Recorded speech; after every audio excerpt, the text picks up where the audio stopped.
ఆది కూర్మావతారాన్ని స్మరించిన, కూర్మావతారం గురించి ఒక్కసారి చదువుకున్న, కూర్మావతారం గురించి చెప్పిన, కూర్మావతారం గురించి విన్న విష్ణువు కాదుట, విష్ణువుతో పాటుగా 33 కోట్ల మంది దేవతలు ప్రీతి చెందుతారు. ఎవరు కూర్మావతారాన్ని తలుచుకుంటారో వాళ్ళు జ్ఞానాన్ని పొందుతారు. ఎందుకని అంటారేమో, ఇందులో ఒక పెద్ద చమత్కారం ఒకటి ఉంది. కూర్మము అంటే తాబేలు నిజానికి ప్రతి ఇంటిలో ఉండాలి. మనకి ఇప్పటికీ దేవాలయాల్లో తాబేళ్లు ఉంచుతారు. ప్రతి దేవాలయంలో తాబేలు ఉంటుంది. పూర్వం ప్రతి నూతిలో ఒక తాబేలు నుంచేవారు. ఎందుకు తాబేటి నుంచుతారో తెలుసా? భగవంతుని యందు భక్తి అనబడేటటువంటి తాటిని చుట్టి భగవంతుని యొక్క స్మరణలతో చిలకాలి. చిలుకుతున్నప్పుడు ఉంటుంది ఏమిటి అలాగా? అదేం ఉండదు. ఇవాళ ఒక్క అరగంట గాయత్రి చేయవే అని కూర్చున్నారనుకోండి, అబ్బాయి ఎంత వేడిగా ఉందో, తొందరగా లోపలికి వెళ్ళిపోయి కాస్త ఏసీ వేసుకుని గదిలో కూర్చుంటే బాగుంటుంది, పోనీ ఇవాళ ఒక్కరోజు 16 చేస్తానే, రేపు చేద్దాం, కొంచెం చల్లబడ్డాక చేసుకుంటుందని రోజు 108, 500. ఇప్పుడు ఏమిటి వేసవకాలంలో ఇప్పుడు గాయత్రి అంటే బాబు వదిలిపెట్టవే అంటే, ముందు ఏది పుడుతుంది అంటే హాలాహలం పుడుతుంది. గుళ్ళోకి వెళ్ళండి, ఓ దేవాలయంలోకి వెళ్ళిన వాళ్ళందరూ దేవాలయ రాజద్వారం దగ్గర నుంచి దేవాలయం బయటకు వచ్చేసే వరకు భగవంతుని మీద మనసు పెట్టున్నారనుకుంటున్నారా? అక్కడ తప్ప అన్ని చోట్ల పెట్టుకుంటారు. కాబట్టి ఆ స్థితి నుండి బయటికి రావాలి అంటే మనసు భగవంతుని యందు నిలబడి దుర్గుణములను తొలగతోసుకోగలగాలంటే, ఎందుకు మనసుకి అవన్నీ స్మరణలుగా వస్తుంటాయి? కామక్రోధ లోభ మద మోహ మాత్సర్యములనేటటువంటి 6 ఆశ్రయించడం వల్ల ఇవి బయటికి తొలగిపోయి భగవంతుని యందు మనసు నిలబడాలి అంటే మన ప్రయత్నంతో అయిపోతుందన్న సాధన కాకుండా శ్రీ మహావిష్ణువు ఆదికూర్మమై ఆధారమై నిలబడాలి. నిలబడితే భక్తి అన్న తాటితోటి మనస్సు అన్న మందర పర్వతాన్ని ఆయన మీద పెట్టి భగవంతుని యొక్క స్మరణలనేటటువంటి చిలుకుడు చిలికితే ఆ లోపల నుంచి ముందు దుర్గుణములన్నీ విడిపోతే అప్పుడు అందులోంచి నెయ్యికి అమృతమని పేరు. అందుకే ఘృతం పిబేత్ అని ఆశీర్వచనం. కరుణాపయోనిధి, సముద్రము యొక్క లోతు చెప్పడం ఎలా సాధ్యం కాదో భగవంతుని యొక్క దయాగుణం గురించి చెప్పడం కూడా ఎవరికీ సాధ్యం కాదు. ఎంత కింద పడిపోయిన వాడైనా సరే ఒక్కసారి భగవంతుణ్ణి పిలిస్తే చాలట, ఆయన ఎంతో ఆర్తితో పరిగెడతాడు. త్రికరణ శుద్ధితో పిలవగలిగిన వాడై ఉండాలి. ఏదో పిలిచానంటే పిలిచానని నోటితో పిలవడం కాదు. భాగవతంలోని కుచేలోపాఖ్యానంలో కుచేలుని యొక్క భార్య కుచేలుడితో మాట్లాడుతూ భగవంతుని యొక్క తత్వం గురించి చెప్తుంది. చెప్తూ అంటుంది, అసలు కలలో కూడా ఎన్నడూ భగవంతుణ్ణి స్మరించినటువంటి వాడు ఎప్పుడైనా ఆపద వచ్చినప్పుడు భగవంతుణ్ణి స్మరిస్తే, కలలోనం ఎన్నడు స్మరింపని వాడు నిజపతాబ్జాతంబుల్లంబునం తలపన్ అంతని వచ్చి ఆర్తిహరుడై తన్నైన ఇచ్చు. ఎంత ఆర్తిని పోగొట్టాలనుకుంటాడంటే ఒక్కసారి ఆర్తితో పిలిచినంత మాత్రం చేత పరిగెత్తుకొచ్చి తనని తాను ఇచ్చేసుకుంటాడు. అయ్యో ఇదే వాడి కోరిక తీరిస్తే వేరు, నన్ను నేను ఇచ్చుకోవడం ఏమిటని కూడా ఆలోచించట. తన్నైన ఇచ్చును సునిశ్చల భక్తి భావములను భజించు వారికిడడే సంపత్ విశేషోన్నతులు అంటాడు. ఆ తల్లి మాట్లాడుతూ, అసలు పరమభక్తితో భగవంతుణ్ణి సేవించినటువంటి వాళ్ళ కోరిక తీరకపోవడం అన్నది ఉంటుందా? అవతల వాళ్ళ యొక్క అవగుణాన్ని చూడకుండా భక్తితో పిలిస్తే పలికేటటువంటి లక్షణం ఉన్నవాడు అటువంటి దయాసముద్రుడు. అవతార స్వీకారానికి మొట్టమొదటి కారణంగా దాన్ని చెప్పవలసి ఉంటుంది. భక్తిపరంగా చెప్పినప్పుడు ఆయన పరిత్రాణాయ సాధూనాం అంటాడు. కానీ ఆ దయ కలిగిన వాడు కాబట్టి అవతార స్వీకారం చేస్తాడు. అటువంటి స్వామి ఒకానొకప్పుడు కూర్మ అవతార స్వీకారం చేశాడు. కూర్మము అంటే మీకు అందరికీ తెలుసు, తాబేలు. దానికి కూర్మము అన్న పేరు ఎందుకు వచ్చింది అన్నదాన్ని అమరకోశం అనేకమైనటువంటి అర్థాలతో వ్యాఖ్యానం చేసింది. పుచ్చభాగంతో నీటిని తాగుతుంది కాబట్టి దానికి ఆ కచ్చపము అని పేరు. అంటే తాబేలు అని నీటిని కలుషితం చేస్తుంది కదులుతున్నప్పుడు, అందుకని దానికి కచ్చపము అని పేరు. అనేక కారణము చేత తాబేటికి ఆ పేర్లు వచ్చాయి. బాగా కఠినమైనటువంటి డిప్పని కలిగి ఉంటుంది. అటువంటి తాబేటి రూపాన్ని పొందాడు ఒకసారి పరమాత్మ. ఎందుకు ఆయనకి పొందవలసిన అవసరం ఏముంది అంటే కేవలము దయ కారణంగా వచ్చిన అవతారం. దశావతారాలు ఎందుకు వింటారు అంటే అరే రే ఆయన కాళ్ళు పట్టుకుంటేరా సద్గతిని పొందగలం, అటువంటి మహానుభావుడి కాళ్ళు పట్టుకోకుండా బ్రతకడం ఎంత అన్యాయం అనేటటువంటి బుద్ధి ఏర్పడడానికి దశావతారాలు వింటారు. ఒక్కొక్క అవతారాన్ని వింటున్నప్పుడు ఒక్కొక్క విశేషం మీకు అవగతమవుతుంది. ఒకానొకప్పుడు ఇంద్రుడు అన్ని భోగములను అనుభవించడానికి అవకాశం ఉన్నవాడు తాను చేసుకున్న తప్పు చేత తన ఐశ్వర్యాన్నంతటినీ పోగొట్టుకున్నాడు. మహాభాగవతుల యొక్క దర్శనమే అదృష్ట హేతు. పరమేశ్వరుణ్ణి నమ్మి బతికేటటువంటి వ్యక్తి ఒకరోజు మన కంటికి కనపడ్డాడు అంటే అది భాగ్యహేతు, అది అదృష్టం. అటువంటి వారు కనపడినప్పుడు నమస్కరించగలగడం సంస్కారం. అటువంటి వారి చేతితో ఏదైనా ప్రసాదం ఇచ్చినప్పుడు అది భగవంతుని యొక్క అనుగ్రహంగా భావన చేసి కన్నులకు అద్దుకుని స్వీకరించాలి. ఒకానొకప్పుడు ఇంద్రుడు ఐరావతం మీద వెళ్ళిపోతున్నాడు. ఎదురుగుండా దుర్వాసో మహర్షి వచ్చారు. దుర్వాసో మహర్షి అంటే సాక్షాత్ పరమశివుని యొక్క అవతారం. ఆయన ఎక్కడి నుంచో భగవత్ ప్రసాదాన్ని తీసుకొచ్చాడు. ఆ మాల ఆయన చేతిలో ఉంది, పుష్పమాల. అది ఈశ్వర నిర్మాల్యం, అమ్మవారి మెళ్ళో వేసి తీసిన మాల. ఆ మాల పట్టుకొని వస్తుంటే ఇంద్రుడు కనపడ్డాడు. సరే కనపడ్డాడు కదా, దేవేంద్రుడు స్వర్గలోకాధిపతి అని ఈ ప్రసాదాన్ని ఆయనకి అనుగ్రహించాడు, ఆయన చేతిలో పెట్టాడు.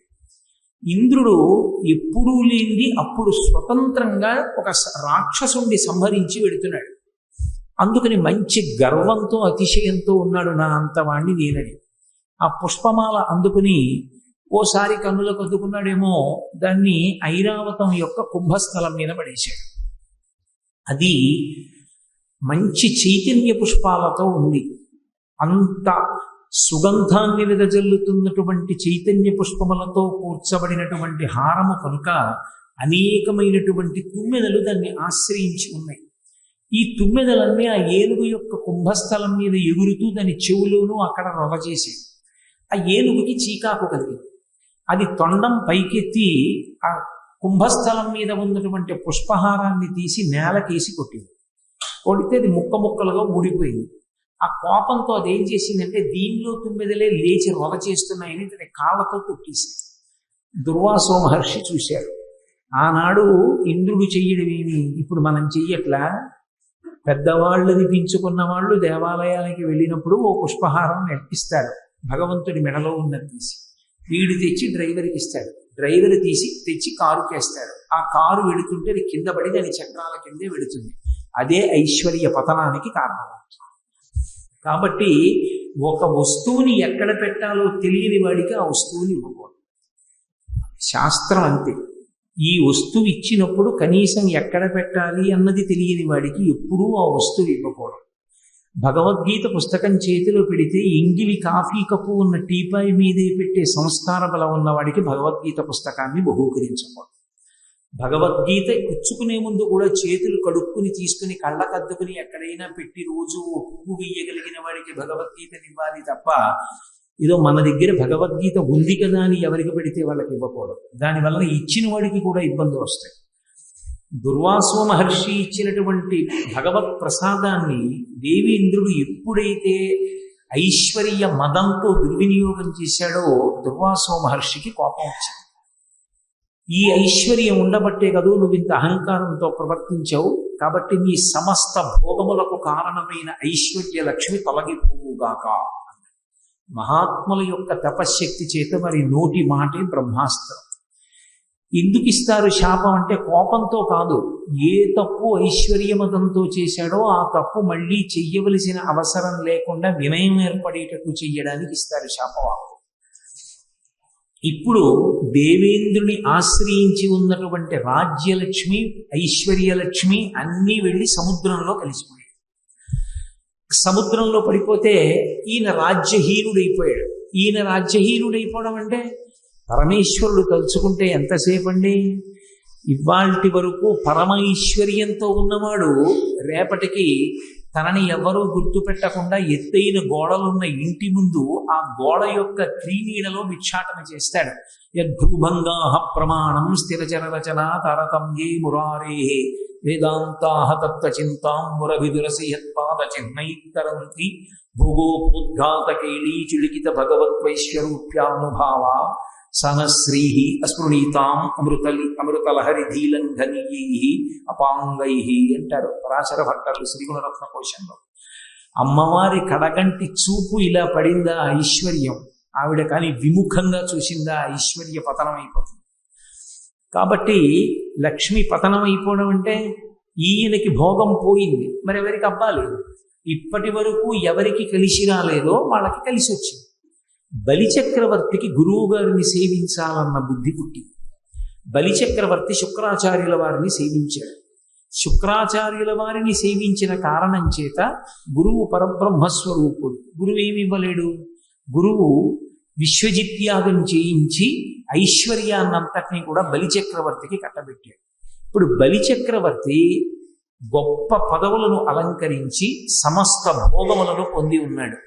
దేవతలు ఎన్నిసార్లు యుద్ధానికి వెళ్ళినా రాక్షసుల చేతిలో ఓడిపోతున్నారు. కారణం ఒక్కటే, లక్ష్మీదేవి అనుగ్రహం లేదు. బ్రాహ్మణ వాక్కు చేత పోయింది, దుర్వాసో వాక్కు చేత. ఇప్పుడు దేవేంద్రుడికి కలిగినటువంటి మదం తొలగిపోయింది. ఎందుకు వస్తాయి పురాణ కథలు అంటే, కేవలం కథని కథగా కథాశ్రవణం చెయ్యమని రావు. ఒక అవతారం వచ్చింది అంటే అవతారం వెనక ఉండేటటువంటి కథ మన జీవితాన్ని మార్చుకుని సంస్కారవంతం చేసుకోవడానికి కావలసినటువంటి నేపథ్యాన్ని మనకి అందించడానికి వస్తాయి.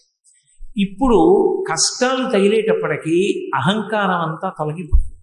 మనిషి జీవితంలో ఎప్పుడూ పొంది ఉండేవి ఏవి అంటే రెండే. మీరు జాగ్రత్తగా పరిశీలించండి. ఒకటి అహంకారం, రెండు భయం. సాగిపోయినంత కాలం ఇదంతా నా వల్లే అని గుడ్డెల మీద చెయ్యేసుకు తిరుగుతాడు, అప్పుడు అహంకారం. ఏదైనా ఉపద్రవం వస్తోందనుకున్నాడు అనుకోండి, భయం. అహంకారం అనందు పరమేశ్వరుడు జ్ఞాపకానికి రాడు. భయం ఏర్పడినన్నాడు పరమేశ్వరుడు జ్ఞాపకానికి వస్తాడు. అప్పుడు ఈశ్వరుడు ఏమనాలంటే, నువ్వు కృతజ్ఞుడివి. ఒకనాడు నీ చేత నేను ఒక పని చేయిస్తే అప్పుడు నేను నీకు జ్ఞాపకానికి రాలేదు, నువ్వే చేశాననుకున్నావు.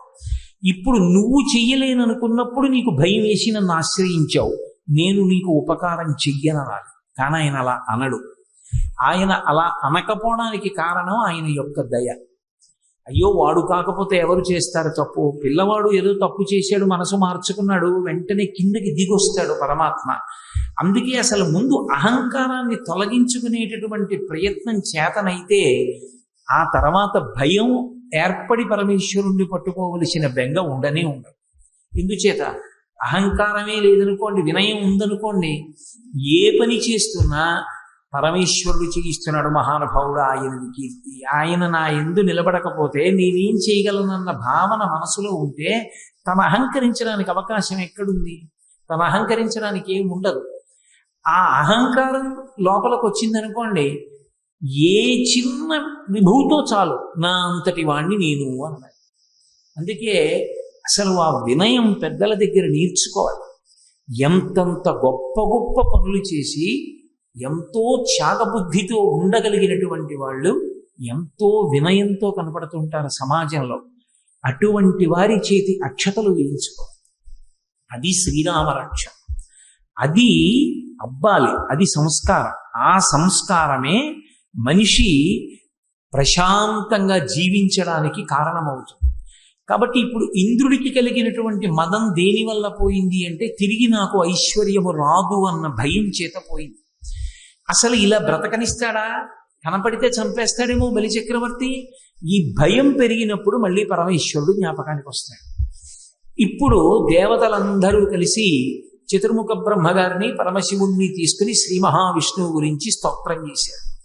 ఎందుకు ఆయన గురించి స్తోత్రం చేయాలి అంటే, నేను నిన్న మీతో మనవి చేశాను, ఆయన స్థితికారుడు, రక్షకత్వాన్ని ఆయన వహిస్తూ ఉంటాడు. అందుకని రక్షణ చెయ్యి అని కోరారు. రక్షణ అన్న మాటకు అర్థం ఏమిటి? ఇత పూర్వము తాను ఏది పొంది ఉన్నాడో అది తన యొక్క ప్రవర్తన చేతనే పోగొట్టుకున్న నాడు, ఇప్పుడు నేను మారాను కాబట్టి మళ్ళీ నన్ను అనుగ్రహించు. అలా అనుగ్రహమే రక్షణ. నువ్వే జోక్యం చేసుకుని నన్ను కాపాడగలవు, కాబట్టి రక్షించవలసింది అని ప్రార్థన చేశారు.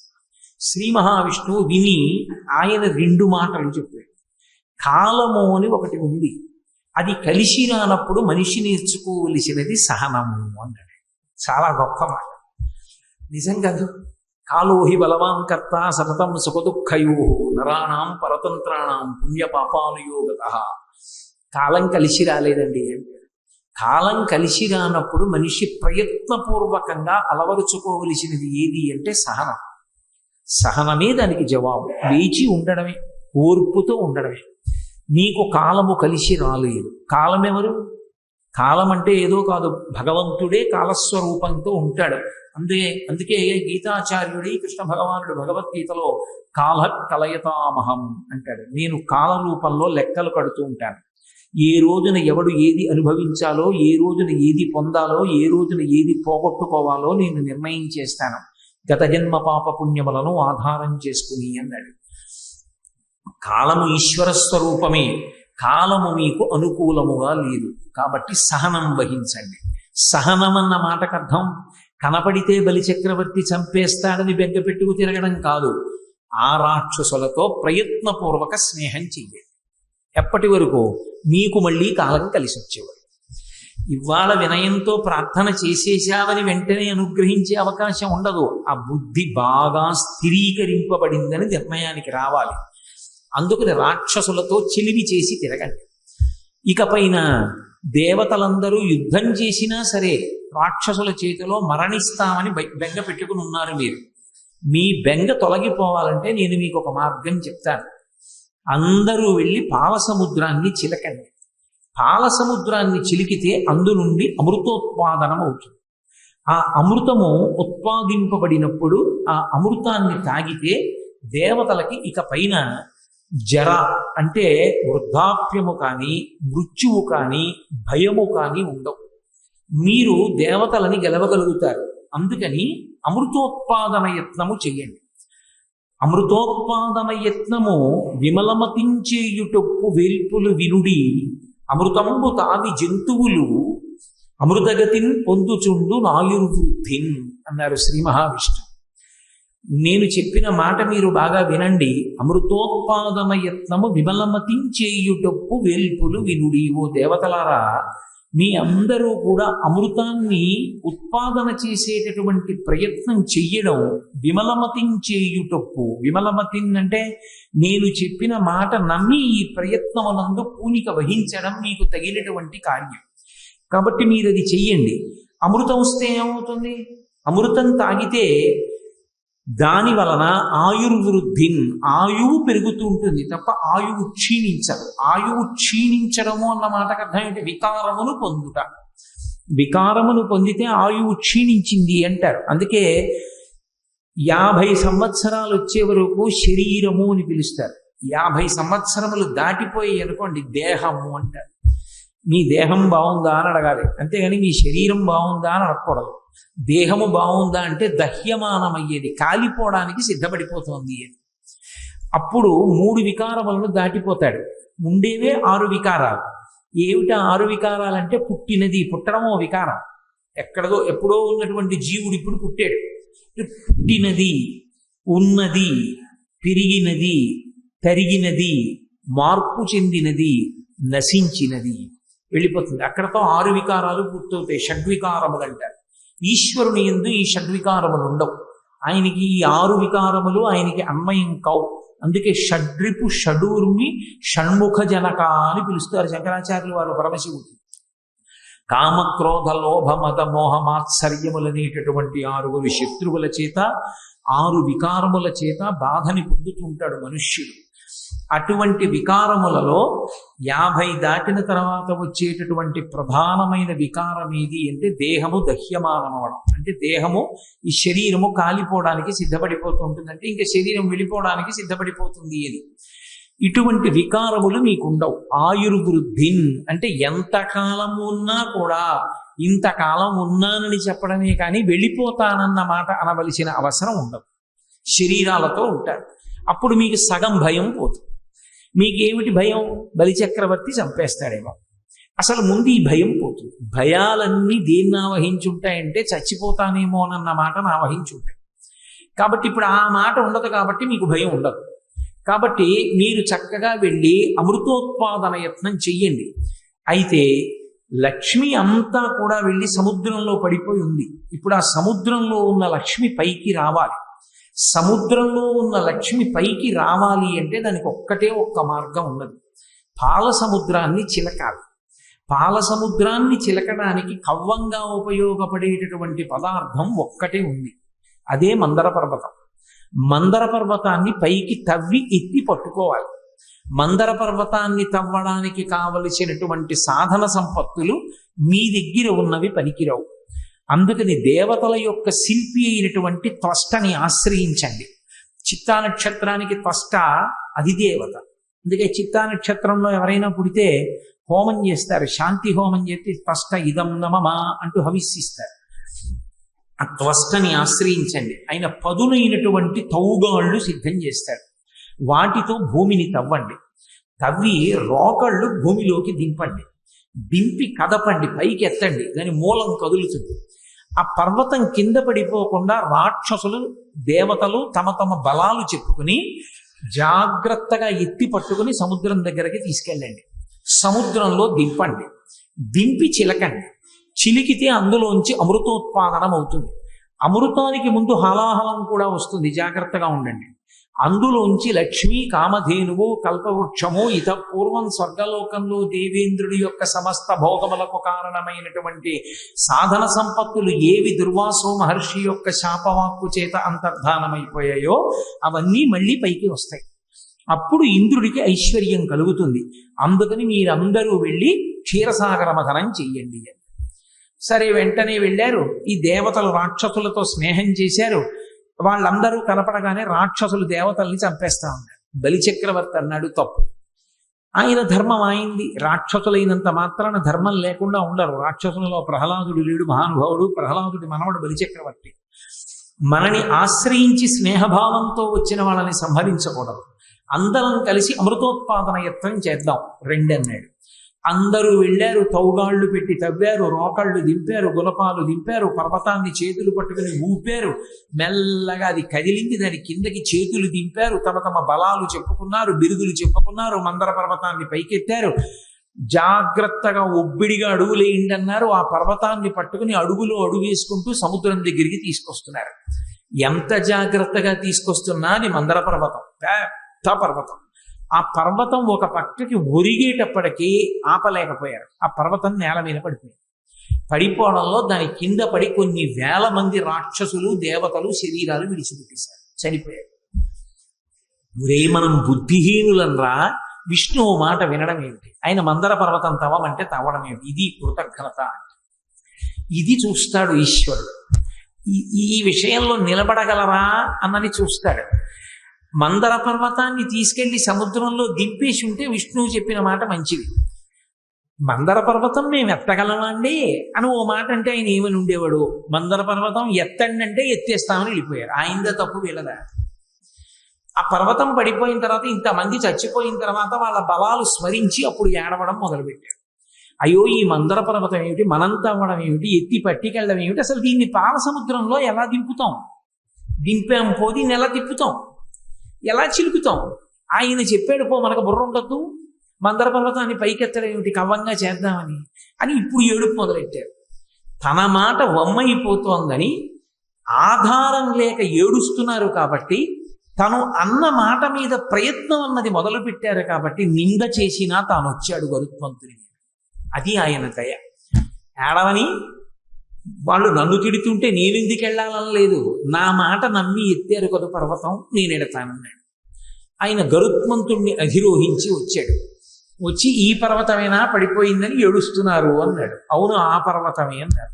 ఆయన ఓసారి దాన్ని అలా చేత్తో హేళగా పైకెత్తి బొంగరాన్ని తిప్పినప్పుడు ఇలా ఇలా ఇలా చేత్తో తిప్పాడు. తిప్పి చేత్తో ఎత్తి ఇలా పట్టుకొని గరుత్మంతుని యొక్క మూపు మీద పెట్టాడు. పెట్టి, ఓ గరుత్మంతా, దీన్ని తీసుకెళ్లి క్షీరసాగరంలో దింపు కవ్వంగా. అలాగే మహానుభావాన్ని తన యొక్క మూపురం మీద పెట్టుకుని గరుత్మంతుడు తీసుకెడుతున్నాడు. ఇప్పుడు శ్రీ మహావిష్ణువు దేవతలందరికీ ఆధ్యక్షం వహించాడు. వహించి ఆయన అన్నాడు, నేను చెబితే చేసే పని కాదు, నేను కూడా మీ దగ్గర ఉంటాను. సంతోషం కదప్పుడు, దగ్గరే ఉంటేను. మనందరం కలిసి క్షీరసాగర మథనం చేద్దాం. కానీ ఈ క్షీరసాగర మథనం చెయ్యడానికి మందర పర్వతాన్ని పాలసముద్రంలోకి గరుత్మంతుడు దింపినప్పుడు పట్టుకుని తిప్పడానికి ఒక తాడు కావాలి. ఆ తాడు లౌకికమైనటువంటి త్రాడు పనికిరాదు. మీ దగ్గరున్న తౌగాలులు పట్టుకుని ఈ పర్వతం చుట్టూ కూడా గాడి చెక్కండి, తాడు బాగా చుట్టుకుని పట్టుకుని ఉండడానికి. అమృతంలో వాటా ఇస్తామని చెప్పి వాసుకిని పిలుద్దాం. అది చాలా గొప్ప సర్పం. ఆ వాసుకిని పిలిచి మందర పర్వతానికి చుడదాం. చుట్టి పట్టుకుని మనం క్షీరసాగర మథనం చేద్దాం. అలాగే చేద్దాం అన్నారు. కొంతమంది రాక్షసులు దేవతలు బయలుదేరారు. పర్వతం చుట్టూ తౌగాలు పెట్టి చెక్కారు. చెక్కితే ఇప్పుడు ఆ గాడిలోకి ఒరుసుకోకుండా మెత్తగా ఉన్న చోట వాసుకి అన్న సర్పాన్ని చుట్టచ్చు. ఇప్పుడు వాసుకిని పిలిచారు. ఆయన వచ్చాడు. శ్రీ మహావిష్ణువు యొక్క ఆజ్ఞ. ఆ వాసుకిని చుట్టారు. చుట్టి తలవైపు దేవతలు పట్టుకున్నారు, తోక వైపు రాక్షసులు పట్టుకున్నారు. అక్కడ వరకు బానే ఉంది. ఇక చిలకడం మొదలెట్టాలి. మధ్యలో ఎవడో ఓడు ఉంటాడు కదా, అహంకారం అంత తొందరగా పోతుందండి. అయ్య బాబోయ్, ఎంత అహంకారం! ముందు కుర్చీలోనే కూర్చోవాలి. ఆలస్యంగా వచ్చామని వెనక్కి కూర్చుంటాయండి. ఆలస్యంగా వచ్చినా పక్క తలుపులోంచి వచ్చి ముందు కుర్చీలే వెతుక్కోవాలి. ఎంతంత బలహీనతలు! సభా మర్యాద ఉల్లంఘనంలో కూడా ధర్మం ఉండదు.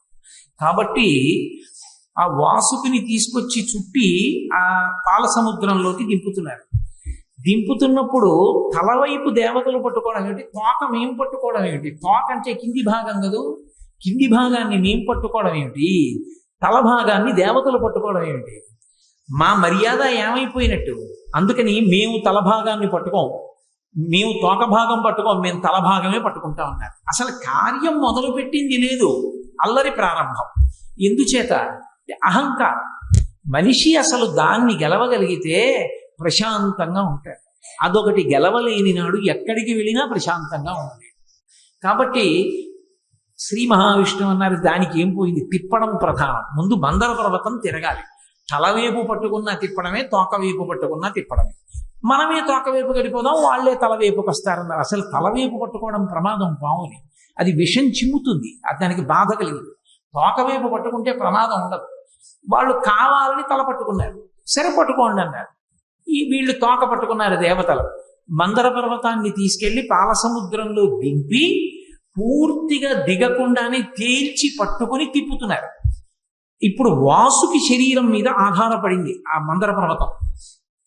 పట్టుకుని తిప్పుతుంటే ఈ బరువుకి ఒరిపిడికి తట్టుకోలేక వాసుకి పెద్ద పెద్ద కేకలేశాడు, వదలండి వదలండి వదలండి అని. ఆ తిప్పేటప్పుడు దాంట్లో కొన్ని ఓషధులు, లతలు, తీగలు అన్నీ తీసుకొచ్చి పాలసముద్రంలో పడేశారు. తిప్పుతుంటే ఆయన ఈ బాధ తట్టుకోలేక గిలగిలా కొట్టుకోవడంలో పట్టు తప్పిపోయి మందర పర్వతం పాలసముద్రంలోకి ఒరిగిపోయింది. ఒరిగిపోయిన తర్వాత ఏది? వాసుకి చేతిలో ఉన్నాడు, పాలసముద్రంలోకి మందర పర్వతం వెళ్ళిపోయింది. ఎలా? ఇప్పుడు అందరు ఆలోచించారు, అసలు మనం చేసింది బుద్ధి పొరపాటు. ఈయన చెప్పినవన్నీ చేసేస్తూ ఉంటాం మనం. ఎలా? కవ్వం నిలబడాలంటే కింద ఏదో ఒకటి ఉండద్దు. పాలసముద్రంలో ఏ ఆధారం లేకుండా మందర పర్వతాన్ని పట్టుకుని తిప్పగలమా మనం? తోక పట్టుకుని అటు ఇటు గట్టిగా పట్టుకుంటే పోనీ నించుంటుంది పర్వతం. అలా నించుంటే అమృతం ఎక్కడి నుంచి వస్తుంది? చిలకాలి. చిలకాలంటే దగ్గరికి వదులుతూ ఉండాలి, దూరంలో ఆగుతూ ఉండాలి. అలా దగ్గరికి వదిలి లాగడంలో అది ఏమైపోతుంది? సరిపోతుంది. ఆధారం లేకుండా చిలకడానికి సిద్ధపడ్డం ఏంటి? ఆధారం ఏది అన్నారు. ఆధారం ఏది అనేవాడు విమర్శించేవాడే కానీ పరిష్కారం చెప్పేవాడు ఉండడు. లోకంలో చాలా పెద్ద గమ్మత్తు ఏంటంటే, విమర్శ చేయడానికి ఎంతమంది అయినా ఉంటారు. అనారోగ్యంగా ఉంది అంటే సలహా చెప్పడానికి ఎంతమంది అయినా ఉంటారు. పరిష్కారం చెప్పేవాడు మాత్రం చాలా తక్కువ మంది ఉంటారు. అలా కాదులేండి, నేనున్నాను, ఏదో ఒకటి మొదలు పెడదాం అనేవాడు మాత్రం ఉండడు. ఇలా చేయకపోయారు అనేవాళ్ళు మాత్రం ఎంతమంది ఉంటారో. వాడిని మనం ఏం అడగక్కర్లేదు. ఏమంటే మీరు ఏమైనా చెబుతురు అని మనం అడగక్కర్లేదు. నన్ను అడిగితేనండి అంటాడు. నిన్ను అడిగితేనండి అన్నప్పుడు అడిగేవారు కాదు. నన్ను అడిగితేనండి అని కదన్నో, అడగాలిగా, ఆగాలిగా. నన్ను అడిగితేనండి అంటే అడగకపోయినా చెప్తాడు. అదో అహంకారం, అదో బలహీనత. మనిషి ఎక్కువ మాట్లాడడంలోనే బలహీనతలన్నీ పైకి వస్తాయి. అందులో మైకు పట్టుకు మాట్లాడే అలవాటు ఉంటే మరీ ప్రమాదం. ఉన్న బలహీనతలన్నీ సభాముఖంగా బయటకు వస్తాయి.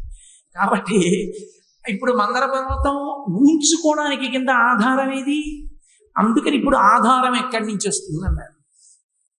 ఎన్ని అన్నా తను అన్న మాట నమ్మి సిద్ధపడ్డారు కాబట్టి దేవతల మనసు మారింది కాబట్టి, వాళ్ళు పశ్చాత్తాపంతో ఉన్నారు కాబట్టి వాళ్ళని రక్షించడానికి ఎంత కిందకైనా వచ్చేస్తాడు. అది ఆయన దయాగుణం. ఎందుకు వింటారు భగవంతుని యొక్క అవతారం అంటే, ఆయన యొక్క దయని అర్థం చేసుకోవడానికి వింటారు. ఇన్ని తప్పులు చేస్తున్న వాళ్ళని క్షమిస్తున్నాడే, నేను ఏవో తప్పులు చేశాను అని బెంగ పెట్టుకుని భగవంతుణ్ణి ప్రార్థన చేయడానికి వెనకంజ వేయవలసిన అవసరం ఎక్కడుంది? ఇక పైన తప్పులు చెయ్యను, చేసినవి చేశాను, ఈశ్వరా నన్ను మన్నించు అని త్రికరణ శుద్ధిగా అనగలిగితే పరిగెత్తుకు రావడానికి ఆయన ఎప్పుడూ సిద్ధంగా ఉంటాడు. అజ్ఞానినామయా దోషానశేషాన్ విహితాన్ హరే క్షమస్వత్వం క్షమస్వత్వం శేషశైల శిఖామణి అని నోటితో చెప్పడం కాదు, త్రికరణ శుద్ధిగా మనసుతో అనగలిగితే అవి ఎన్నైనా కానివ్వండి. క్షమస్వత్వం క్షమస్వత్వం ఎన్ని? అజ్ఞానినా మయా దోషాం అశేషాం విహితాం హరే. అశేషాం లెక్క పెట్టడానికి వీల్లేదు, అన్ని దోషాలు చేశాను. ఆ మాట అన్నావు కదూ, కాల్చేశాను, తీసేశాను పాపాలన్నీ. ఎప్పుడు? త్రికరణ శుద్ధిగా. అంటే నోటితో శ్లోకం వచ్చానంటే ఆయన ఏందాన్ని స్వీకరించాడు, మనసుతో అన్నదాన్ని పరమేశ్వరుడు వింటాడు. కాబట్టి ఇప్పుడు వాళ్ళ పశ్చాత్తాపాన్ని గమనించాడు, దేవతల యొక్క వినయాన్ని గ్రహించాడు. తోకే పట్టుకుందాం రండి అంటే ఆయన మాట విన్నారు, తోక దగ్గరికి పోయాడు. ఆయన చెప్పినట్టు చేద్దాం, ఆ పైన ప్రమాదం వస్తే ఆయనే ఉన్నాడు, మనకి మనం ఆయనకి సలహా చెప్పేవాళ్ళమా అన్నారు. రాక్షసులలా విమర్శించలేదు. ఎవరు ఆయన యందు విశ్వాసము లేని వారై ఉన్నారో వారందరూ తరువాతి కాలంలో భోగాన్ని పోగొట్టుకుంటారు. అందుకే అమృతం దక్కలేదు రాక్షసులకి.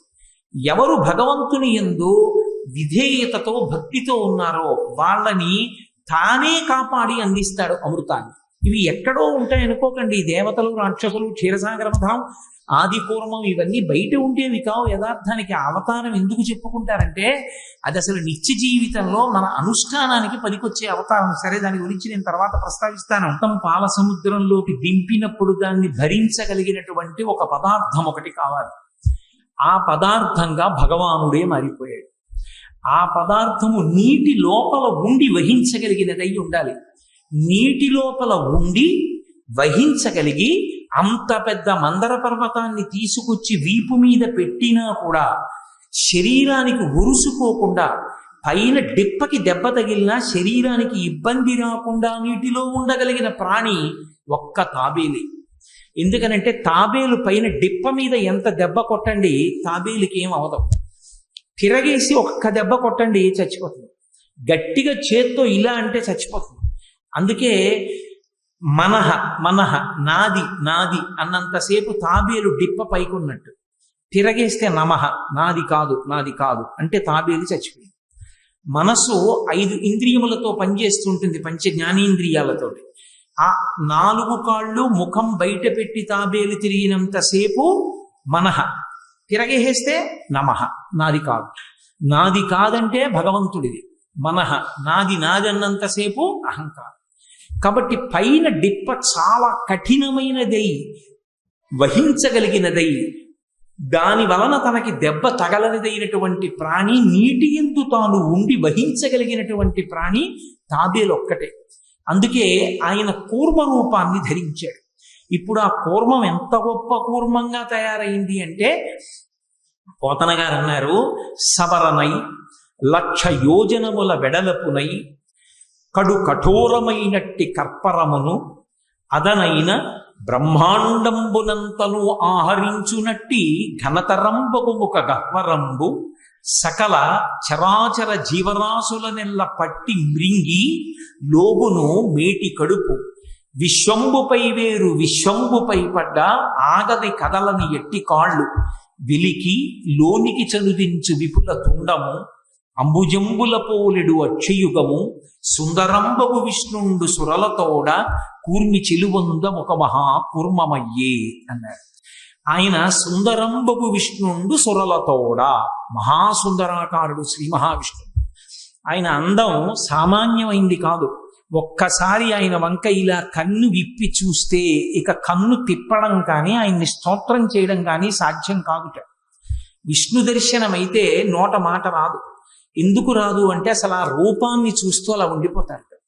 చూపుల శ్రీపతి రూపము నాపోవక త్రావి త్రావి హర్షోద్ధతయై వాపుచ్చి మందమధురాలాపంబల పొగడనదితి లక్ష్మీనాథున్ అంటారు పోతన గారు వామనమూర్తి ఘట్టంలో. ఆయన రూపాన్ని చూస్తే చాలు అంత పొంగిపోతారు. అటువంటి స్వరూపం కలిగినటువంటి సుందరుండగు విష్ణుండు సురలతోడ దేవతలని రక్షించడం కోసమని ఆయన కూర్మితోడ అత్యంత ప్రేమ దయ కలిగినటువంటి వాడై ఒక మహా కూర్మమయ్యే పెద్ద తాబేలుగా మారాడు. ఎంత పెద్ద తాబేలంటే సవరనై 1,00,000 యోజనముల వెడలపునై అతి కఠినంబకు కర్పరమును 1,00,000 యోజనముల వెడల్పు కలిగినటువంటి పెద్ద తాబేలుగా మారిపోయాడు. దాని మీద ఉన్న కర్పరం అంటే డిప్ప అతి కఠినమై బహు కాఠిన్యంతో ఉంది. దాన్ని బద్దలగొట్టడం ఎవరికీ సాధ్యం కాదు. ఇంకా అంత కఠినమైనటువంటి డిప్పతో ఈ బ్రహ్మాండాన్నంతటినీ కూడా పట్టి మింగేస్తుందేమో అన్నంత పెద్ద నోరు తెరుస్తూ ముఖ గహ్వరమును అంత పెద్ద ముఖంతో ఈ సకల చరాచర ప్రపంచమునందలి జీవరాశులనెల్ల మృంగి లోనికి తీసుకుని గలది కడుపు.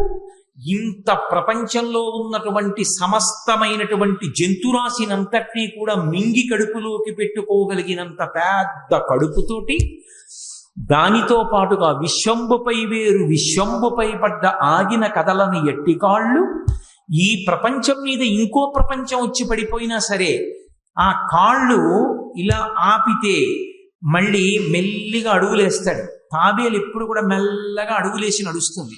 మెల్లగా నడవడానికి అత్యంత పేరు పొందిన ప్రాణులలో తాబేలు ఒకటి. అలా ప్రపంచం వచ్చి మీద పడిపోయినా సరే అది మాత్రం ఇలా మెల్లగా అడుగులు వేస్తూనే ఉంటుంది. అలా వెయ్యగలిగినంత బలము కలిగినటువంటిదై వెలికి లోనికి చనుదించు విపుల తొండము, లోపలికి బయటికి విడుతున్నటువంటి తొండంతో అంబుజంబుల పోలిడు వక్షయుగము, తామర పువ్వుల్లాంటి కన్నులతోటి సుందరుండగు విష్ణుండు సురలతోడ కూర్మి చెలువందనొక మహా కూర్మమయ్యే. ఆయన అత్యంత దయతో సుందరమైనటువంటి విష్ణువు ఒక మహాకూర్మముగా అంటే పెద్ద తాబేలుగా మారిపోయి సముద్రం లోపల పడుకుని ఇప్పుడు నా మీద మందర పర్వతాన్ని ఉంచండి అన్నాడు. మీరు గమనించండి, ఆయన మందర పర్వతానికి ఆధారంగా తాబేటి రూపంలో పడుకుని ఉండొచ్చు. ఇప్పుడు ఆ తాబేటి యొక్క డిప్ప మీద మందర పర్వతాన్ని పెట్టారు. వాసుకుని త్రాటిగా చుట్టి తిప్పుతున్నప్పుడు ఆయనకు ఉన్నటువంటి డిప్ప ఎంత ఉరుసుకుపోయి ఉంటుంది, ఆయన ఎంత ఖేదాన్ని పొంది ఉంటారు. అందులో క్షీరసాగర మథన సమయంలో శ్రీ మహావిష్ణువు పొందినంత ఖేదం ఆయన అవతారములలో ఇక ఏ అవతారమునందు కూడా ఆయన పొందలేదు.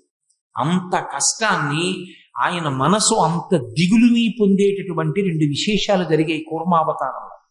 అయినా కూడా ఆయన కదలలేదు. అది ఆయన దయకి ప్రతీక. ఏ 2 జరిగాయి అంటారేమో. ఒకటి, ఆ మందర పర్వతాన్ని ఆయన యొక్క డిప్ప మీద పెట్టి తిప్పుతున్నప్పుడు ఆయన తోక ఆయన యొక్క ముఖం కదుపుతుంటే అదేం చిన్న తాబేలు కాదు కనుక ఆ సముద్రంలో ఉండేటటువంటి ఎన్నో ప్రాణులు చనిపోయాయి. అన్ని ప్రాణులు చనిపోవడానికి తాను తాబేటి రూపంలో మందర పర్వతాన్ని వహించడమే కారణమని బెంగ పెట్టుకుని ఇన్ని ప్రాణులు చచ్చిపోయాయి, నేను చేసినటువంటి ఈ పాపం ఎలా పోతుందని అమృతోత్పాదనం అయిపోయిన తర్వాత పరమశివుడిని ప్రార్థన చేశాడు శ్రీ మహావిష్ణువు. చేస్తే పరమశివుడు ప్రత్యక్షమై బెంగ పెట్టుకోకు, కాంచీపురంలో నేను పరమశివ స్వరూపంగా వెలిసి ఉన్నాను, అక్కడికి వచ్చి నువ్వు నన్ను ఆరాధన చెయ్యి, నన్ను పూజ చేస్తే నువ్వు మందర పర్వతంగా పడుకున్నటువంటి కారణం చేత అక్కడ తాబేటిగా పడుకున్నప్పుడు మందర పర్వతాన్ని తిప్పడం వల్ల కలిగినటువంటి ప్రాణి సమూహానికి కలిగిన ఇబ్బంది వలన నీకు కలిగినటువంటి పాపం నుంచి ఉపశమనం కలుగుతుంది అంటే కచ్చపేశ్వర దేవాలయం అని ఇప్పటికీ కాంచీపురంలో ఉంది. మీరు ఆ ఆలయంలోకి వెళ్ళి చూస్తే లోపల రాగి రేకు మీద తాబేలు శివలింగాన్ని పూజ చేస్తున్నట్లుగా ఉండి శివలింగం ఉంటుంది. అక్కడే తాబేటి రూపాన్ని విడిచిపెట్టిన తర్వాత మళ్ళీ తాబేటి రూపంతోనే క్షీరసాగర మథనం జరిగినప్పుడు ఏ తాబేటి రూపంలో పడుకున్నారో ఆ రూపంలోనే వచ్చి శివలింగాన్ని అర్చన చేశారు. ఆ క్షేత్రానికి ఇప్పటికీ ఒక ప్రసిద్ధి ఉంది. ఆ క్షేత్రంలో సర్వసిద్ధి తీర్థము అని ఒక తీర్థం. ఆ తీర్థానికి ఒక ప్రత్యేకమైన శక్తి. శ్రీ మహావిష్ణువు యొక్క మనస్సుకు కలిగినటువంటి ఖేదం పోయిన క్షేత్రం కనుక ఎవరికైనా మనసులో విపరీతమైనటువంటి దిగులుతో కూడుకున్న కష్టం ఏర్పడితే ఆ క్షేత్రానికి వెళ్ళి ఆ తీర్థంలో స్నానం చేసి పరమేశ్వరుడికి శ్రీ మహావిష్ణువుకి నమస్కరిస్తే మనసులో ఉన్న దిగులు తొలగిపోయే అవకాశం కలుగుతుంది అని. ఒకవేళ దిగులుకి కారణం శరీరంలో ఏదో తెలియని అనారోగ్యమైతే ఆ అనారోగ్యం పోవడానికి హేతు ఏదవుతుంది అంటే కచ్చపేశ్వర దేవాలయంలో ఉన్నటువంటి తీర్థంలో ఆదివారం నాడు 4 వైపులా స్నానం చేయాలి. ఏదో ఒకవైపు కాదు. ఆ కోనేటికి 4 వైపులా ఆదివారం నాడు స్నానం చేస్తే అనారోగ్యం పోతుంది అని. అనారోగ్యం పోతుంది అన్న మాటని మీరు జాగ్రత్తగా అర్థం చేసుకోవాలి. ఈశ్వరానుగ్రహం కలిగితే స్నానం చేయడం వల్ల పోవచ్చు. ఈశ్వరానుగ్రహం కలగడానికి మార్గము అని దేన్ని చెప్పవలసి ఉంటుందంటే మీ శరీరమునందు పొందబడినటువంటి రోగము ఏ ఔషధం చేత నివారణమవుతుందన్న విషయం వైద్యుడి యొక్క బుద్ధికి ద్యోతకమై వైద్యుడు అటువంటి ఔషధాన్ని ఇవ్వడంలో కృతకృత్యుడవుతాడు. ఆయన బుద్ధిని విష్ణువు శివుడు ప్రచోదనం చేస్తాడు. అలా చెప్పాలి తప్ప కేవలం ఏదో మేమేదో చేసేస్తాం మీకు తగ్గిపోతాయంటే మరి వైద్యుడు ఏమైపోయినట్టు మధ్యలో. తప్పు. సనాతన ధర్మం అలా చెప్పదు. మీకెందుకు మీ రోగాలన్నీ తగ్గిపోతాయి మేమేదో చేస్తామని మాట్లాడరు. ఎందుకు మాట్లాడరో తెలుసా? మధ్యలో ఈశ్వరుని అంశ ఇంకొకటి ఉంది. ప్రథమో దైవ్యోభిషకౌ అని యజుర్వేదం చెప్తోంది. వైద్యుడెవరు అంటే పరమశివుని యొక్క మొట్టమొదటి అవతారం. అందుకే శరీరము లోపల ఉన్న విషయాలు వైద్యుడికి తెలుస్తాయి. వైద్యో నారాయణో హరిహి, నారాయణుడు వైద్యుడు.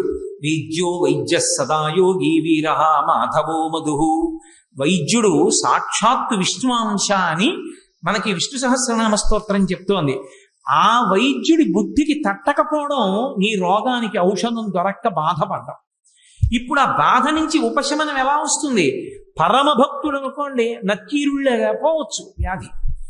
లేదా అసలు నీ శరీరమునకు పట్టుకున్న వ్యాధి ఏదో ఇప్పుడు వైద్యుడి బుద్ధికి తడుతుంది, దానికి తగిన ఔషధాన్ని ఇస్తాడు, ఇప్పుడు పోతుంది. అంటే ఈశ్వరానుగ్రహం ఈశ్వరాంశ అయినటువంటి వైద్యుని యొక్క బుద్ధిని ప్రచోదనం చేసి నీ రోగానికి విరుగుడు చేకూరుస్తుంది. అది ప్రక్రియలో జరిగేటటువంటి విధానం. అందుకని ఈశ్వరాంశగా వైద్యుడు మధ్యలో ఉంటాడు. కనుక ఇప్పటికీ కాంచీపురంలో కచ్చపేశ్వర దేవాలయంలో ఉండేటటువంటి సర్వసిద్ధి తీర్థమునందు ఆదివారము నాడు 4 ఒడ్లలో స్నానం చేసినటువంటి వాళ్ళకి శరీరమునకు కలిగినటువంటి అనారోగ్యం కూడా నివారణమవుతుంది అని ప్రశస్తి. అంత ప్రఖ్యాతమైనటువంటి దేవాలయం కచ్చపేశ్వర దేవాలయం. శ్రీ మహావిష్ణువు యొక్క మనసుకి అంత ఖేదం కలిగినటువంటి అవతారం కూర్మావతారం. అంత బాధపడ్డాడు ఆయన. అక్కడతో పోలేదు. ఆయన కూర్మావతారం స్వీకరించినప్పుడు మనసుకి బాధ కలగడం కాదు, ఎప్పుడూ కలగని రీతిలో ఆయన శరీరానికి బాధ కలిగింది. శ్రీ మహావిష్ణువు యొక్క శరీరమునకు బాధ కలిగింది అన్న మాట మీకు శాస్త్రంలో కనపడదు. ఎందుకు కనపడదో తెలుసా?